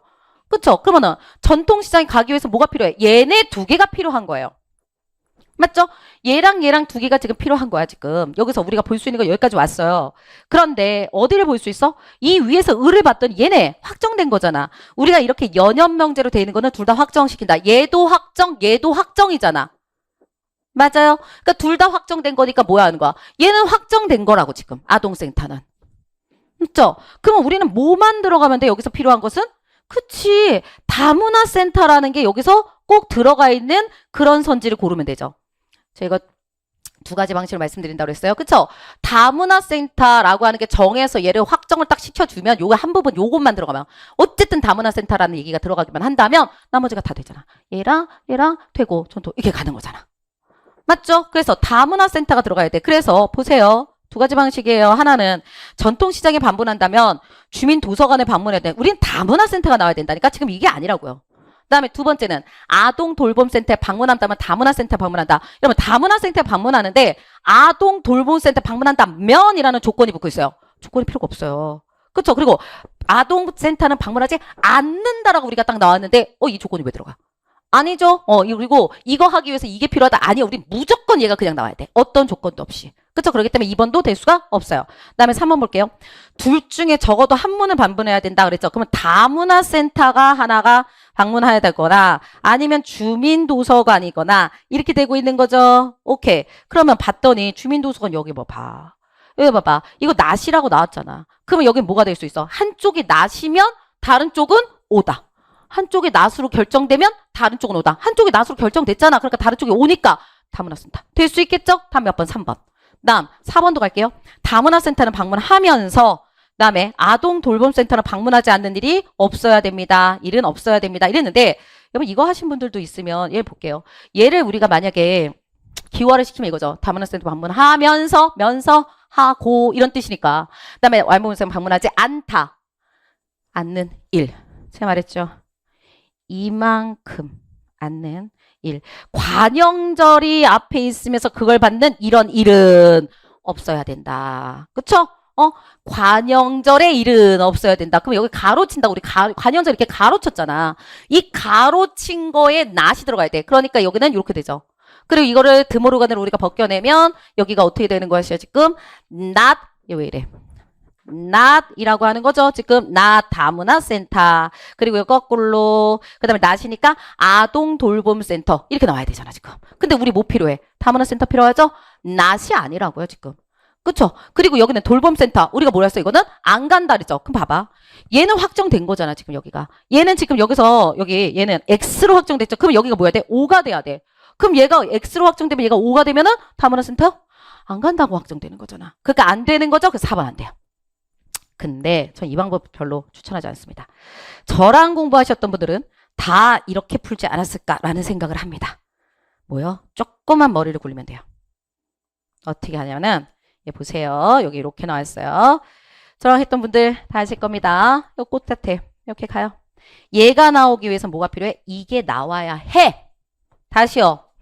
전통시장이라고 하는 게 확정되기 위해서는 이게 결론이 나오기 위해서는 이게 필요해.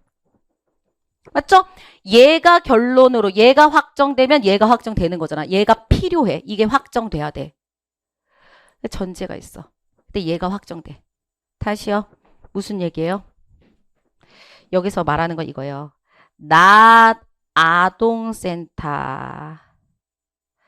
그 다음에 다문화센터라는 게 어차피 나와야 전통시정이 나오는 거죠. 그러면 얘를 뭘로 줄 수가 있어? 우리가 얘가 필요하고 그 다음에 위에다가 이렇게 쓸게요. 아동센터. 을이 이렇게 얘기했어요. 그 다음에 주민도서관. 지금 제가 이렇게 한번 해놓도록 하겠습니다. 보이시죠? 이것도 가능하다는 얘기입니다. 어떻게 하는 거야? 얘가 나오면 얘가 될 수 있잖아. 얘가 나오면 얘가 결론으로 나오면 얘도 최종 결론이 될 수 있죠. 그렇죠? 이거라고 하는 어떤 전제와 이걸 전제로 놔둬봐. 그 다음에 또 어떤 전제가 필요해. 그렇죠? 어떤 전제가 필요해. 그래서 두 개의 전제를 통해서 얘만 나오면 이게 결론만 나오면 우리가 전통시장으로 갈 수 있는 거잖아. 그렇죠? 그러면 얘는 결론으로 내릴 수가 있잖아 우리가. 자, 결론이라고 하는 거. 그치? 얘가 결론이 나오면 무조건 전통시장 가는 거니까. 그죠? 그럼 우리 무슨 문제야? 전제 찾기 문제잖아요. 근데 뭐야? 앞이 동일하잖아요. 어떻게? 빼버려. 그리고 우리 어떻게 했어? 똑같잖아 지금. 앞을 우리가 이렇게 가면 이렇게 갔어요 우리. 기억나세요? 그쵸? 똑같잖아. 그러니까 앞에 빼버려. 그 다음에 얘에서 얘로 가. 그러면 얘가 어떻게 나와요? 이렇게 나오겠죠? 낮 주민도서관. 이곳 전제 찾기는 항상 모두가 나오니까 이렇게 나오겠죠? 이걸로 가서 다문화센터라고 하는 걸로 이렇게 나오게 됩니다. 그리고 얘를 그렇지. 조건명제화는 뭘로 갈 수 있다? 네, 우리 선언명제. 선언명제도 조건명제화 시킬 수 있다. 얘를 우리가 조건명제화 시킵시다. 그러면 얘 어떻게 할 수 있어? 요거. 조건명제화래. 우리가 선언명제로 바꿀 수 있습니다. 이걸로 바꿀 수 있죠? 이걸로 바꿀 때. 얘로 바꾸거나 얘로 바꿀 때 앞에다 뭐만 주면 된다? 낫만 주면 된다. 오케이. 그러면은 얘 어떻게 바꿀 수 있어요? 주민도서관이라고 하는 거 낫을 주면 그 다음에 다문화센터라고 하는 걸로 이렇게 나올 수가 있죠. 이게 답이잖아요. 뭐 나올 수 있어요? 여기. 주민도서관 선언명제. 이거 두 개 바꿔도 되니까.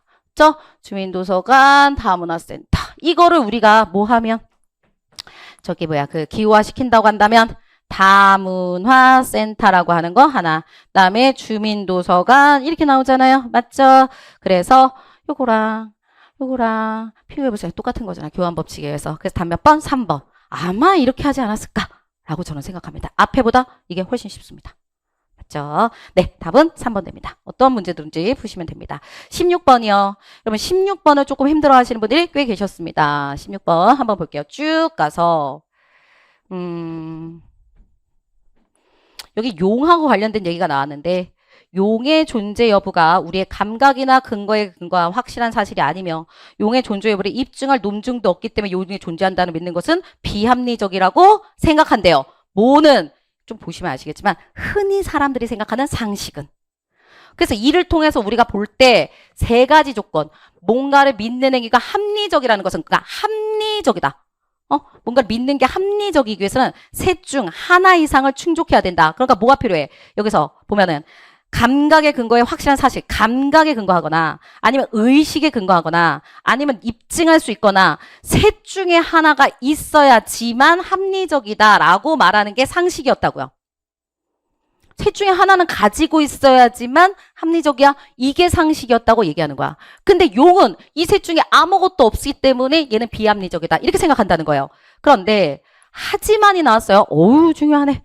하지만 이러한 입장에 따르면 내 앞에 있는 친구가 기계 아닌 사람에서 당연히 상식적으로 합리적일 수 없다. 또 내가 눈을 감고 있을 때 내 친구 앞에 있다고 믿는 것도 합리적일 수 없다. 이러한 믿음은 우리 감각이나 의식에 근거한 확실한 상식도 아니고 이를 입증할 어떤 논적도 없고 존재도 하지 않기 때문이다. 이런 입장에 따지면 내 앞에 있는 내가 눈을 감고 있는데 그 친구가 내 앞에 있다고 믿는 것은 절대로 합리적일 수가 없다는 거야. 그러니까 있긴 있어. 근데 내 눈을 감아. 그리고 생각하는 거야. 내 친구 앞에 있지. 그 있을 수가 없어. 왜? 감각의 근거에 감각? 시각으로 봐야 되잖아. 근데 눈 감고 있으니까 시각 안 되지. 의식에 근거한 확실한 사실이거나 확실해? 의식에 의한 의식적이라는 걸 증명할 수도 없어. 또 입증할 논증했어. 입증도 못해. 그러니까 뭐야? 내 친구가 앞에 내 눈을 갖고 있어. 내 친구 앞에 있다고 믿는 것은 그럼 무조건 비합리적이야. 이렇게 결론이 내려지는 거잖아. 그쵸? 그래서 따라서 무언가를 믿는 행위의 합리성을 위 세 가지 조건 중 적어도 하나 이상을 충족해야 된다는 것을 판단하는 것은 옳지 않다. 무슨 얘기예요? 여러분 이거 되게 어렵고 요 앞에 있는 요 내용이 좀 힘들다고 한다면 이렇게만 생각하면 돼. 옛날의 상식들은 이거든, 이 의식이든 입증할 논증이 있던 이런 것들 중에 하나라도 있어야 합리적이라고 생각했다고. 그런데 하지만 무엇이든 믿는 행위의 합리성, 합리적인 게 하나 이상을 충족해야 되는 걸 판단하는 건 옳지 않다. 얘가 옳지 않다고. 이게 옳지 않다라고 보는 거예요. 그렇지 않아. 이 셋 중에 하나가 없어도 다른 걸로 인해 가지고 뭐 할 수 있어? 합리성을 우리가 얘기할 수 있어. 셋 중에 하나가 없어도 다른 걸 통해 가지고 합리적으로 우리가 뭔가 믿을 만한 근거를 우리가 말할 수가 있어. 저 다른 게 있어도 돼. 무조건 하나가 있어야 되는 건 아니야. 셋 중에 하나가 무조건 있어야 되는 건 아니야. 라는 거잖아요. 만약 그 인간이 그 입장이 옳다면, 여러분 그 입장이라는 건 뭐야? 위에 있는 입장. 세 가지 중에 하나만 있어야지만 그래야지 우리가 뭔가를 합리적으로 판단하는 것이다 라고 하는 그런 것이 옳다면 우리 삶에 보편적으로 통용되는 사실을 믿는 것조차 비합리적이 된다. 오케이. 일문단을 믿으면 일문단의 그 내용, 그 상식. 그쵸? 여태까지 정통적으로 여겨왔던 그 상식이에요. 그 상식적인 게 옳다면 우리가 여태까지 믿었던 모든 것들은 다 비합리적이 된다. 그렇게 되면 우리는 보편적 인간의 삶을 영위할 수가 없다. 그래서 결론, 얘가 말하는 결론, 얘가 주장하는 바에 대한 또 결론이기 때문에 얘가 이 글쓴이가 주장하는 부분이죠. 그러한 상식을 믿는 것이 비합리적이라는 것은 결코 받아들일 수 없다. 그쵸? 그래서 받아들일 수 없다. 이렇게 얘기했어요. 그러면 1번부터 가겠습니다. 기억이 참이라면, 기억. 지금 여기 나와 있는 얘가 참이라고 한다면은 그러면 용이 존재한다고 믿는 것이 반드시 비합리적인 것은 아니다. 반드시 비합리적인 것은 아니라는 건 합리적일 수도 있다. 그쵸? 왜? 용이 존재한다라고 하는 것은 뭐라고 생각할 수 있어요? 세 가지 중에 하나가 아니어도 다른 걸 통해 가지고 용이 존재한다라고 우리가 생각할 수 있다는 거죠. 아니 여기 봐봐. 여기서 뭐라 했어? 용의 존재 여부를 얘는 뭐라 하냐면 감각이나 의식의 근거야. 다음에 입증할 논증도 없어. 그래서 용이 존재하다고 믿는 것은 비합리적이다. 이렇게 윗사람들은 얘기했다고요. 근데 이거랑 반대되는 얘기를 했잖아. 지금 얘는. 반대되는 얘기를 하고 있죠? 그러니까 이게 만약에 참이라면. 그러니까 셋 중에 아무것도 거기에 해당하지 않더라도. 다른 것으로 내가 해당하지 않더라도 용이 존재한다고 믿을 수 있다. 그쵸? 여기서는 뭐라 그랬었어? 세 가지 조건이 없어도 우리는 합리적일 수 있다. 그쵸? 기억에서 용이 존재한다는 건 세 가지 조건에 해당하지 않아도 존재하지 않아도 우린 뭐예요? 여기는 용이 존재한다고 믿을 수 있어. 예를 들어서 이런 거잖아. 용이 존재해. 근데 여기서는 뭐라 그랬었어? 얘네가 있어야 돼요. 감각도 있고 의식에 근거한 것도 있고 그 다음에 입증해야 되기도 하고 막 이래. 그쵸? 그렇게 얘기했지만 얘는 그건 아니야. 셋 중에 하나가 없어도 돼. 그쵸? 다른 게 있어도 돼. 다른 거가 충족되면은 그냥 믿을 수 있어. 이런 얘기잖아요. 예를 들어서 이런 거야. 나 어렸을 때부터 용이라고 하는 전설을 들었어. 그리고 내가 어느 다큐멘터리를 봤더니 용은 존재한다고 걔가 막 이 정도 막 이런 거 얘기해놨다. 근데 그 다큐멘터리가 난 좀 믿어져. 나 그 믿을래. 그냥 그럴 수도 있다는 얘기야. 왜? 세 개 중에 하나가 아닌 다른 거. 다큐멘터리에서 걔네가 말했기 때문에. 아니면 다큐멘터리에서 거기서 봤더니 무슨 흔적이 있는데 용의 발자국이라고 하는 근거가 어디 있었대. 이게 용의 발자국이라고 몇몇 과학자들이 얘기한대. 그러니까 그런 걸 통해서도 믿을 수 있다라는 얘기잖아. 세 개가 아니어도 된다니까. 맞죠? 그러니까 반드시 비합리적인 것은 아니다. 될 수 있다고요. 맞아요. 다음. 기억이 거짓말이라면 여러분 기억이 거짓말이라고 한다는 것은 무슨 얘기랑 똑같은 거예요? 저거는 그치. 기본적인 상식. 여태까지 우리가 말했던 상식 1문단의 내용이 상식이 진실이라는 거잖아. 이게 상식이 진실이다. 1문단의 내용이 맞는 얘기다. 라고 하는 거죠. 상식이 옳다면 이라는 거죠. 그러니까 보편적으로 통용된 상식 믿는 것조차 비합리적이 된다. 보편 통용된 상식조차 믿는 것조차 비합리적이 된다. 맞잖아요. 이 상식에 대한 얘기니까. 기억이 거짓이라는 거는 상식이 맞다는 얘기야. 1문단의 내용이 맞다는 거고 1문단 내용은 상식이 맞다는 얘기잖아요. 그쵸, 그쵸.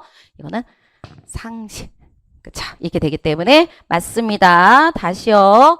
기억이 거짓이라는 것은 상식이 진실이라면 이라는 뜻이 되는 것이고 그다음에 여기서도 마찬가지로 그 입장이 옳다면 이라는 것은 상식이 진실이라면 이라는 것이 되는 거기 때문에 똑같은 내용이니까 맞죠?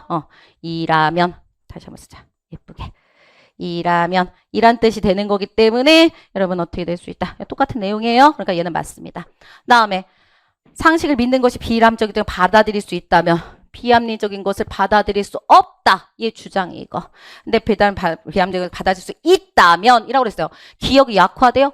기억의 내용이 결국은 얘가 말하고 싶은 거랑 똑같은 거죠. 주장하는 거잖아 결국. 이런 것을 이 기억의 내용을 주장하고 있는 사람들이 요것도 지금 얘기하고 있는 거죠. 글쓴이는 기억을 주장하고 또 그래서도 얘가 주장하고 있는 거죠. 그러니까 같은 내용일 거란 말이죠. 그쵸? 근데 여기서는 뭐였어? 받아들일 수 없다. 글쓴이 받아들일 수 없다. 얘네들이 받아들일 수 있다. 라고 그랬으니까 뭐예요?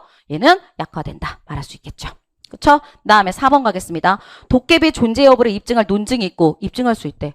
위에서 뭐가 필요하다고 그랬어? 입증. 도깨비 입증할 수 있대. 도깨비 입증할 수 있으면 셋 중에 하나만 입증된다고 한다면 되는 거죠. 이게 상식에 의한 거죠. 그래서 그게 믿는 것이 합리적이라 그러면서 이건 뭐야? 상식을 통해서 일문단의 내용을 통해서 합리적으로 받아들이는 것이죠. 그러니까 기억의 내용을 어떻게 하는 거야? 기억하고는 반대되는 내용이기 때문에 얘는 뭐한다? 약화. 이렇게 될 수 있습니다. 답은 몇 번? 4번 되겠습니다. 17번 갈게요. 17번. 금리 인상되고 시중 통화량 동결되면 소비 심리가 위축되고 그다음에 뭐예요? 위축되고 다음 옆에 좀 덜 써져 있네요. 그다음에 기업의 설비 투자가 감소한다. 기업 설비 투자 감소라고 우리가 이렇게 가야 되겠죠. 감소된다. 됐고 소비 심리가 유축되면 물가 상승률이 둔화된다. 됐고 그다음에 물가 상승률 둔화되지 않는다. 참일 때 참인 것이에요. 그러면은 이게 다 전제니까 참일 때 참인 것은 얘를 어디다 갖다 집어넣어야 돼? 이거를 전제의 전권에 넣어야죠. 그죠? 결론이 도달하기 위해서 필요한 전제를 찾아라. 이게 아니잖아. 참일 때 참인 거. 얘가 확정됐잖아. 확정됐는데 그러면은 참일 때 참인 것은 얘를 정권에 넣어야죠. 정권에 넣으려면 요게 필요하겠네요. 얘를 대우로 돌리면 되겠네. 그쵸? 그러면은 물가 상승률이라고 하는 것이 둔화된다고 한다면 둔화라고 한다면 그쵸? 그러면 뒤에 뭐예요? 소비 심리가 뭐한다? 위축된다까지 나왔죠? 그럼 여기까지가 우리가 갈 수 있었어요. 그 다음에 또 우리가 갈 수 있는 게 있네요. 요거 첫 번째 거. 낮소비가 여기 있으니까. 맞죠? 그러면 여기 전체 가로치고 낫을 집어넣어서 아래다 쓰겠습니다. 그럼 이거 첫 번째 요거를 가지고 와서 우리가 대우를 해보겠다고요. 낫 소비 심리 위축이라고 하는 거 이렇게 될 수 있겠고 그다음에 뒤집고 그다음에 낫 기업 설비 투자 감소라고 하는 걸로 이렇게 나오게 될 것이고 그다음에 오른쪽은 어떻게 돼요? 낫 금리 인상 나올 것이고 그다음에 얘 거꾸로 가시고요. 그다음에 여기요. 시중 통화량 동결 동결까지 나올 수가 있겠죠. 그럼 이거 할 때 어떻게 돼요? 여기 그쵸? 그 다음에 뭐예요? 요거 보이시죠? 얘가 어떻게 되는지 상관없이 앞에 게 그쵸? 선언명제 앞에 게 우리가 뭐야? 확정이 된다면 얘는 어떻게 되게 상관없이 이 뒤쪽에 있는 건 다 확정된다. 이거는 논리 강에서 우리 수도 없이 했어요. 그쵸? 그래서 얘가 확정된다죠. 그러면은 금리 인상되지 않거나 시중 통화량 동결되지 않는다. 오케이? 다음 몇 번? 4번. 이것도 나오더라고요. 조금 오답률 쪽에 좀 속하더라고요. 이건 공부 너무 안 하신 거죠. 이거는 우리가 논리강화 같은 데서 정말 많이 했었어요. 정말 많이 얘기했었습니다. 답은 4번 되겠습니다. 네, 18번 가겠습니다. 이것도 굉장히 많은 분들이 틀리셨어요. 네, 한번 보겠습니다. 보면 당시 음은 이론에서는 자음이 소리나는 위치에 따라 아음, 설음, 순음, 치음, 흠으로 나눠져 있었다. 초성자가 뭔가 나눠져 있대요. 훈민정음을 창제할 때는 이 분류체계를 도입하여 이걸 만들었다.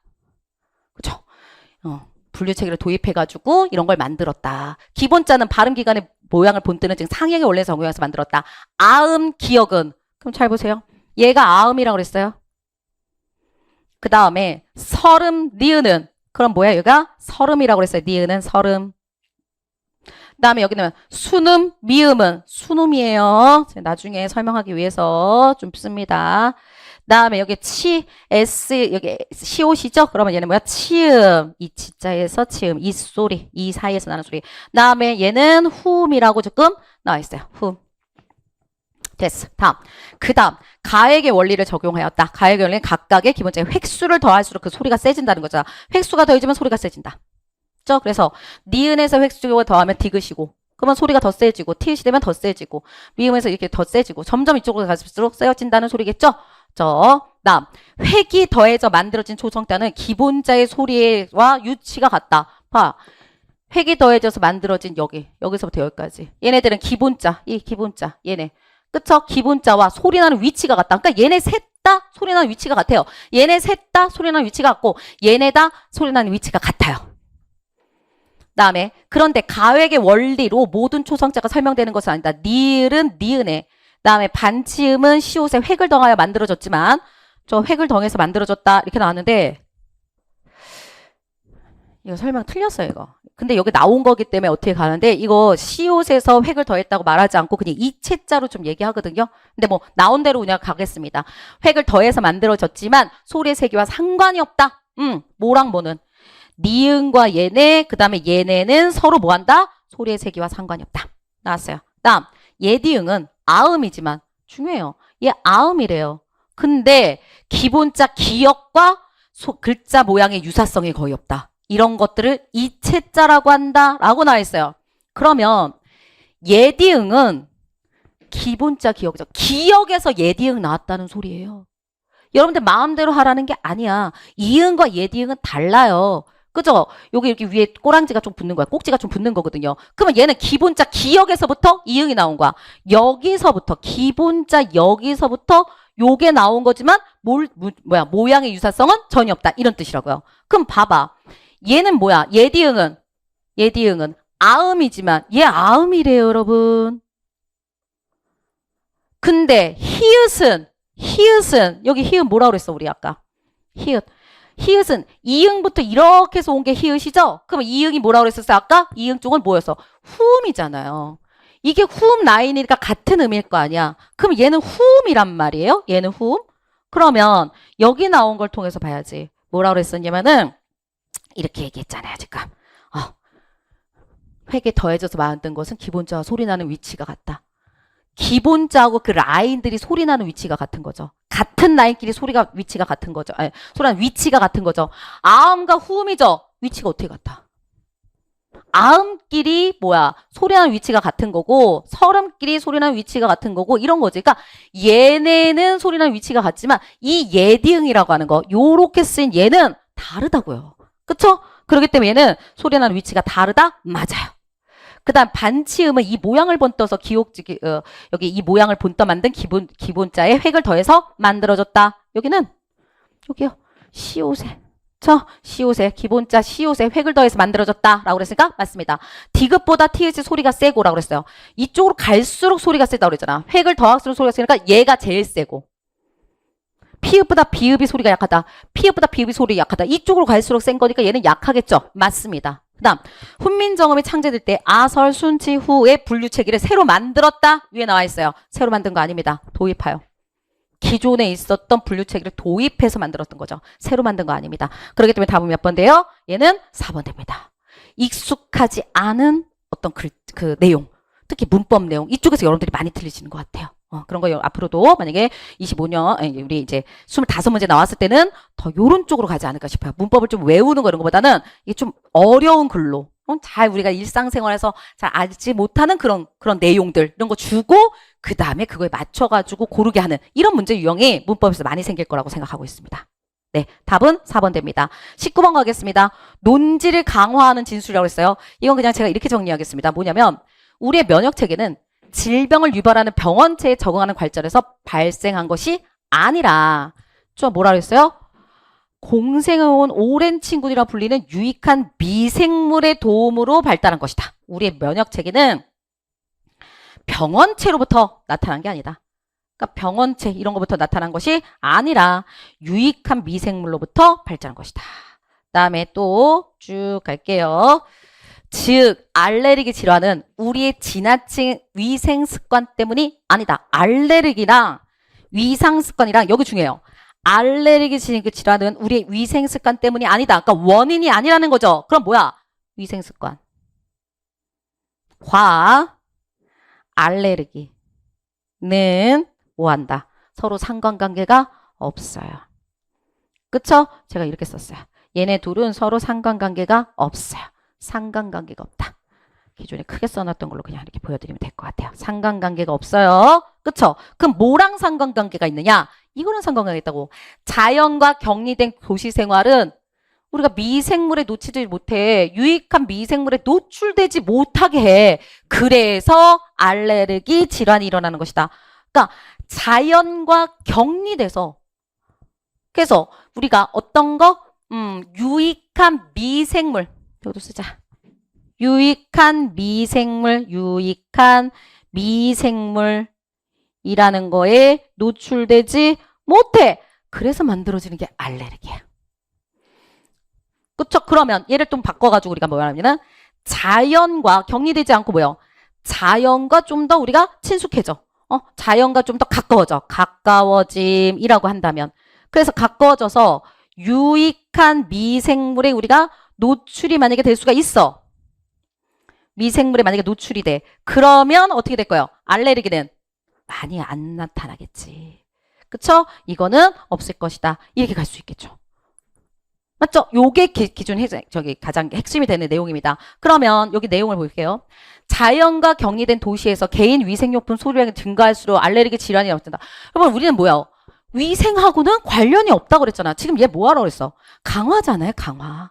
진술을 강화하는 거기 때문에 얘는 상관관계 없다니까 지금 개인 위생용품 이런 거랑은 상관관계가 없어요. 낮자 올라 이런 거 아니에요. 상관관계 없다 이랬어요. 이것도 마찬가지야. 거주지의 위생상태하고 위생상태하고 상관관계가 없다고 그랬으니까 이거는 강화시킬 수가 없어요. 3번. 위생상태가 유사한 아이들을 비교할 때 전원에서 그러니까 얘네를 비교할 때 여기 원이 뭐야? 전원에서 오래 생활하는 전원에서 오래 생활했다? 그럼 뭐야? 자연에 가까운 아이들. 그럼 뭐요? 발생률이 낮다. 맞잖아. 그게 답 3번 되는 거고 어린 시절 알레르기 질환을 앓았던 아이들이 그렇지 않은 학생들보다 성인이 된 후에 알레르기 이건 어린 시절과 성인 얘기하는데 어린 시절 성인 이런 거 얘기한 거 없어요. 여기는. 그쵸? 이거 무관한 얘기입니다. 뭐 우린 자연에 격리되느냐 아니면 자연하고 가까우느냐 그거에 따라서 알레르기가 결정된다라는 얘기이기 때문에 이거는 우리가 뭐 이렇게 여기랑 관련된 얘기가 아닙니다. 그러므로 답 몇 번? 3번 되겠습니다. 마지막 번호입니다. 여기 보시면은 이거 뭐 한 줄 서기 두 줄 서기 얘기하는데 이거 그냥 답만 맞추겠습니다. 첫 번째 두 줄 서기가 전체적으로 효율적이라는 점에 대해서 시라하고 승연은 동의한다 라고 얘기했어요. 그렇죠? 그러면은 우리가 승연은 말합니다. 두 줄 서기가 효율성으로 좋아. 얘가 바람직해. 그쵸? 그 다음에 여기 뭐야? 전체적인 효율을 우선시한다고 그랬으니까 이게 바람직하고 이렇게 하는 것이 좀 더 효율적이야. 그러니까 둘 다 맞아요. 그래서 1번은 맞습니다. 그 다음에 두 번째 혼잡 정도에 따라 줄서기 방식이 달라져야 한다는 점에서 범주는 동의한다라고 그랬습니다. 그렇죠. 그러니까 혼잡할 때는 두 줄서기하고 혼잡하지 않을 때는 한 줄서기 해야 된다. 오, 달라져야 된다고 하는 거 맞네요. 그 다음에 실화 승연 얘기하겠습니다. 여기서는 고려하는 기준에 따라 줄서기 방식을 바꾸는 것에 동의한다라고 그랬어요. 그렇죠. 그러면은 실화 안전도 중요한 요인이지. 한 줄서기를 해서는 넘어지는 사고가 많이 발생해. 그렇게 두 줄서기를 하면 이런 사고를 줄일 수 있어. 시라가 얘기한 거는 두 줄서기 해야 된다고 했어요. 그 다음에 승연은 뭐라고 그랬었어? 한쪽으로만 설 경우는 좀 쏠림 현상이 좀 있어. 그러니까 안전이 최우선이니까 야 어떻게 해야 돼? 두 줄서기를 해야 돼. 그럼 여기도 뭐였어? 두 줄서기 하자. 여기도 두 줄서기 최우선이 안전이니까 두 줄서기 하자. 둘 다 두 줄서기 하자고 하는데 기준에 따라 줄서기 방식을 바꾼다? 아니에요. 범주가 바꾼다 그랬지. 그렇죠? 그렇기 때문에 여기는 바꾸는 건 아닙니다. 안전면에서 두 줄서기가 낫다는 점에 대해서 시라, 승연, 범주는 모두 동의한다. 아까 우리가 본 거니까 시라와 승연은 뭐였어? 안전을 통해서는 두 줄서기 해야 되고 두 줄서기라면 사고를 줄일 수 있으니까 안전과 관련된 얘기가 이거 맞고 그 다음에 안전이 중요하니까 두 줄서기 해야 돼. 안전적인 측면을 봤을 땐 두 줄서기 한다고 그러니까 이것도 맞는 거죠. 4번 맞습니다. 답은 3번 됩니다. 네. 여기까지 갑니다. 여러분 요번 문제에 좀 꼼꼼하게 읽어야 될 것도 좀 있습니다. 25년도에도 비슷하게 나올 것 같아요. 그래서 우리는 조금 너무 쉬운 문제만 하시면 안 된다는 것. 그 다음에 또 하나 논리가 반드시 상황 가정하는 거는 나옵니다. 안 나오지 않습니다. 25년 더더욱 나올 겁니다. 요번에 안 나왔다 해서 그거 무시하시면 안 됩니다. 네. 여러분들, 시험 보신 여러분들, 모든 분들 정말 수고 많이 하셨단 말을 다시 한번 드리면서 여기서 마무리하도록 하겠습니다. 여러분, 감사합니다.